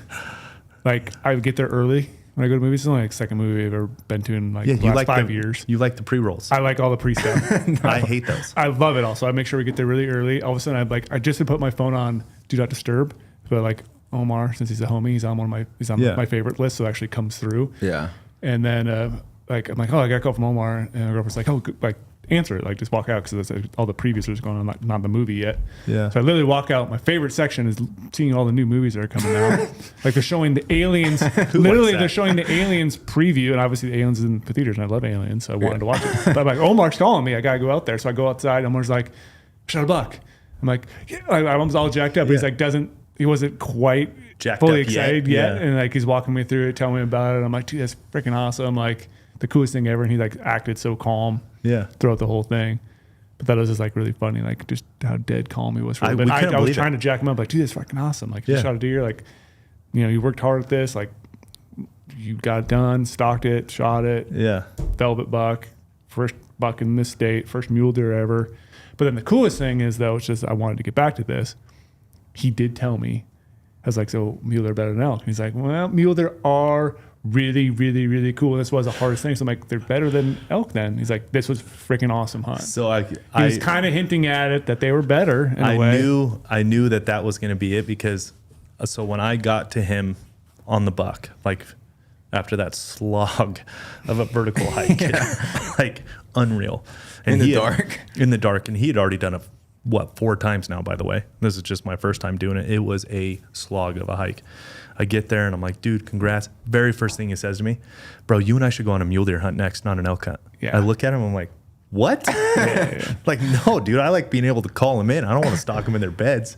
Calling them in is way cooler. Yeah, because the thing is, like, archery spot and stalk mule deer is one of the hardest things. It's like, hard. No doubt. It is the hardest. You talk to thing. anyone too who's bow hunted, will say that. Like, elk hunting is hard. Dude, killing like a mule deer, because they can't call them. You have to glass. If it's raining, you can't see, you can't kill them. Like everything has to be perfect. Yeah, they're on edge all the time, like we're talking about. And what was so perfect about this is The wind was good. It was consistent because it was the tail end of the storm and it was howling. And in the aspen trees, all the noise, like the mountain was so vertical and everything was in line. So I could do the math with my rangefinder first to give him the confidence that he was going to be in range. Like all that was perfect. And then he had to stand up perfect, which he did, thankfully. Right. But that's that with bow hunting mule deer, all of that has to line up. With elk, you can call them in, you can force some things, you can kind of get lucky sometimes. You can get, but with mule deer, it is the hardest thing because all of it has to be right. Feels like mule deer hunting just feels like, I felt like I just like got done studying at Stanford. Yeah. And like had like a crazy proper education, whereas like elk hunting's like just went to UCLA and joined a frat. Not even maybe Montana. Eastern Washington, where I went. You can force some stuff. You can, your archery skills don't have to be quite as sharp for elk, for archery elk. For mule deer, high country mule deer, you have got to be a legit skillful archer. Yeah, everything. Like it just like everything, like kind of like the stalk. Like getting into 100 yards is the first step into a lot of steps going your way. Yeah. And cutting off, at 45 more yards that I needed to cut off to get to 55. Yeah. Yeah, it was just an absolute mountain. And then to be holding like a freaking mature buck. Dude, this thing is honestly, it's a stud. This thing's a tank. Like now with all the dust settled, because I never looked at that 3x4 because he was with the sticker buck. I didn't even know what he was with other than that big 2-point because that was the one he was always right next to. But now with this deer on the ground and looking back at the videos, this is by far the deer that runs that mountain. I mean, he's got to be 8+ years old. Yeah. And his bases are 6.5 inches, knobby, gnarly. Like he's just a gut hanging. Did you say his teeth for me? Yeah. No. Did you? Well, I have his hand at taxidermist. Oh yeah. I didn't pull his teeth. But we could. Pull those teeth. This thing is pull him. This buck's a tank of a deer, which is probably why we never really looked at him because his, like his horns didn't look. Sorry, antlers, Brady. Didn't look quite. You got yourself. I did again. Didn't look quite. You know what I mean? Yeah. Because the other bucks were younger and kind of looked, I don't know, just prospectively. But dude, this buck is a tank of a deer. I was watching Digiscope in the shower. Might be a little TMI. I was just like, I don't want to know what you were doing. But. I was just reflecting back on the hunt. And I was like looking at some Digiscope of like the first time I saw that sticker buck. Guess who's right behind him? That 3x4, really just like being the big dog. Yeah. He was the dude who ran that mountain for sure. That's why he was the first one back too. Mm-hmm. Yeah, I could be more pumped. Getting a freaking awesome velvet deer. Your first one's a stud. It's not like any buck's a good buck, but you shot a giant. A stud. As your first mule deer ever. He's got with the bow, which is hard. 40+ inches of mass on a mule deer. Like it's no joke. That buck's a stud. Yeah. The hardest thing for me though is obviously I'm play-by-play the whole week through the phone, talking to you and all that stuff. Is like after he called me on the phone, I was like, "Yeah, I'm jumping back in the movie, but like soak it up when you can. But please text me a photo because I knew he had service. I'm like, text me a photo." I got out of the movie. I opened my phone. Nothing from Omar. I sent you a photo eventually. The next morning, I had to go to sleep all night. Dude, that's wake rude. up the next morning. Well, we had no service. That's the problem. That's the. I don't it's think like we the one area Omar doesn't have service. At the bottoms, you don't have service. At the bottoms, you don't. Because I got back and it was like 3 a.m. I was like looking at everything. I was like, "Oh, I wish I could text my friends right now." But it was honestly worth it because then when I think I woke up and you had already texted, like, and I was like, it was worth the wait to see that photo and see a bunch. I was just pumped. I was there. I was so pumped. I was pumped. You guys were there. It was so exciting. I got another like breath of energy when you guys showed up. Yeah, I could tell. Yeah, I was like, sweet, like freaking my guys are here. Like, he called us C team. I was just joking. Yeah, resupplied you with some food, got you motivation, there to help out. You were patient, didn't push the envelope when you didn't need to. Yeah, got in there, did all those stocks like you did. Yeah. How much? Like if you look back and had your Garmin on the whole time, see how much vert you did. You did a lot of vert that day. Oh, it was nuts. Yeah. Like I told him when I first got to him in the deer, I'm like, dude, I've seen some shit, but like I am genuinely impressed. Like that was, and you never got discouraged. I'm like, bro, you are such a savage. That was wild. Never was down, never was out. Like always ready to roll. Was everywhere quick. Mm-hmm. Like that was some savage shit right there. That was wild. And we have some really cool audio that we should make into clips because of the phone call. Because I'm running Digiscope, so all of it's on there. It was really cool. Omar was like, dude, I've learned so much on this hunt. Like I'm becoming a legitimate archer. Like I know what I've done in the past and what I'm doing now is like I'm getting so much better as an archer. And to hear him talk through that, I listened to it on my phone. It's pretty cool. That's cool. Like to talk through all that shit he said. It was awesome. Even like, not to blow myself up or like have myself up, but like since everything was like he got the shot, and I like the first thing I noticed was when I was looking at my form when I shot, and it's pretty perfect, like the follow through and everything. Dude, it's solid. Really? Bo just tips forward, like everything was solid. It was awesome. Which a lot of times, like that's Yeah, most people shot, like break it off to the side. Blacked out in that moment. Yeah. No, he released, hand touches shoulder, Bo just falls forward, like it's perfect. Yeah, I mean, My it's guy. so fun. And I got a new bow now that I'm gonna get ready for our elk hunt. But dude, that was it was so fun, and like it was like such an unconventional hunt because it like was a solo hunt and then turned into like you guys coming and just like this giant story. That was the grindiest day and a half I've ever had in my life. Yeah, like ever. Yeah, and the super late pack out, always fun. Oh, hanging out with homies, celebrating. And then I told him too. I'm like, so why did I go intentionally heavy? Because on the way out, like, dude, I was heavy on the way out. It's like 80, 90, close to 100. Oh, sure. in the protein shake. Yeah, we got down off the mountain. That's what you're. We got down off the mountain, and I'm like hiking. You know how you just kind of think about shit. I'm like, dude, I have 2 protein shakes, ice cold in the river. Like I'm gonna cheers them when I get down there. A little congratulations. So we get down there, and I pull him out. I'm like, hey, you want a protein shake? He's like, oh my god, yes. Probably the best thing ever. Oh my god, yes. The best ones too. They're the core so or whatever they're called. The Fairlife. Fairlife, yeah. So good. Yeah. The vanilla one's my favorite. Yeah. Anyways, that was fun, man. It was a lot of fun. Nice work, Omar. Thank you. I'm proud Shout of out to the. Went out there, accomplished the goal, did your research. He's a legit savage, man. Got it done. I am genuinely impressed, and I'm not just gassing him up. That was incredible. We got this hat too. Big bucks, good times was exactly what happened. That is exactly what happened. Big bucks, good times. That's right. Sir. We got to the truck at 2:55. 255. I was asleep. My Whoop data. I was asleep at 3:10. Woke up at 6:10. Just ready to roll. Guess how recovered I was after a day and a half like that? Like 15%. 14. Yeah. 14% recovered. It's exactly what you want to see after a hunt. You know you put in some work. And then, like the best part about hunting is you get a couple free cheat meals after something like that. Oh, yeah. So the next day, that night we're like, dude, is anything open tonight? Like if we get to the trucks, like let's go somewhere late. Nothing was open. Well, you wanted to go to Truck McDonald's. stop. And I told Omar, I said, I am not doing McDonald's. Like I'll have a cheat meal with you right now. I ain't doing that shit though. Yeah. No way. So I was like, dang. Jordan was hyped. He was like, yeah, hyped. Big Mac. We went to the diner in Caliente the next day. Like we drove more than halfway home, and we all ordered double breakfast. Yeah. Double order. It was great. Orange juice, Diet Coke, coffee. Well, you're Mexican. You had to get the sugar. You crushed. had to. Yeah, that was awesome. And then it's cool too, because like Caliente is such like a hunter town. Yeah. So like Ran into a bunch of other hunters we know talking about their stories. Congratulations. I was like, oh, Yeah. sweet. Yeah. And then Literally couldn't have worked out better. Yeah, I was. I heard the funny story though of since your AC doesn't work. If anyone rides with Omar, you're gonna pretty much die in the summer because his AC barely blows out. It turns on, but like the fan on high doesn't come out. Yeah. So he put the rack in your truck Yes. and left your truck running the whole time while you guys were in Correct. getting breakfast. And there was Because like- you want to preserve the velvet. Yes. And there was like 1,000 ticks in my front seat, literally. So I told my wife when I got home, I said, hey, the kids aren't riding in my truck until I get it cleaned. Like there's ticks everywhere. Was it that bad? Yes. Gosh, You see, we just can't get away from the ticks. No. Spring bear hunting, early season mule deer. freaking everywhere, man. Yeah. Ticks. Yeah. And But took God him to- dang, that was fun. Take me back, man. I don't want to be back in Vegas in the office. Yeah. Nice work.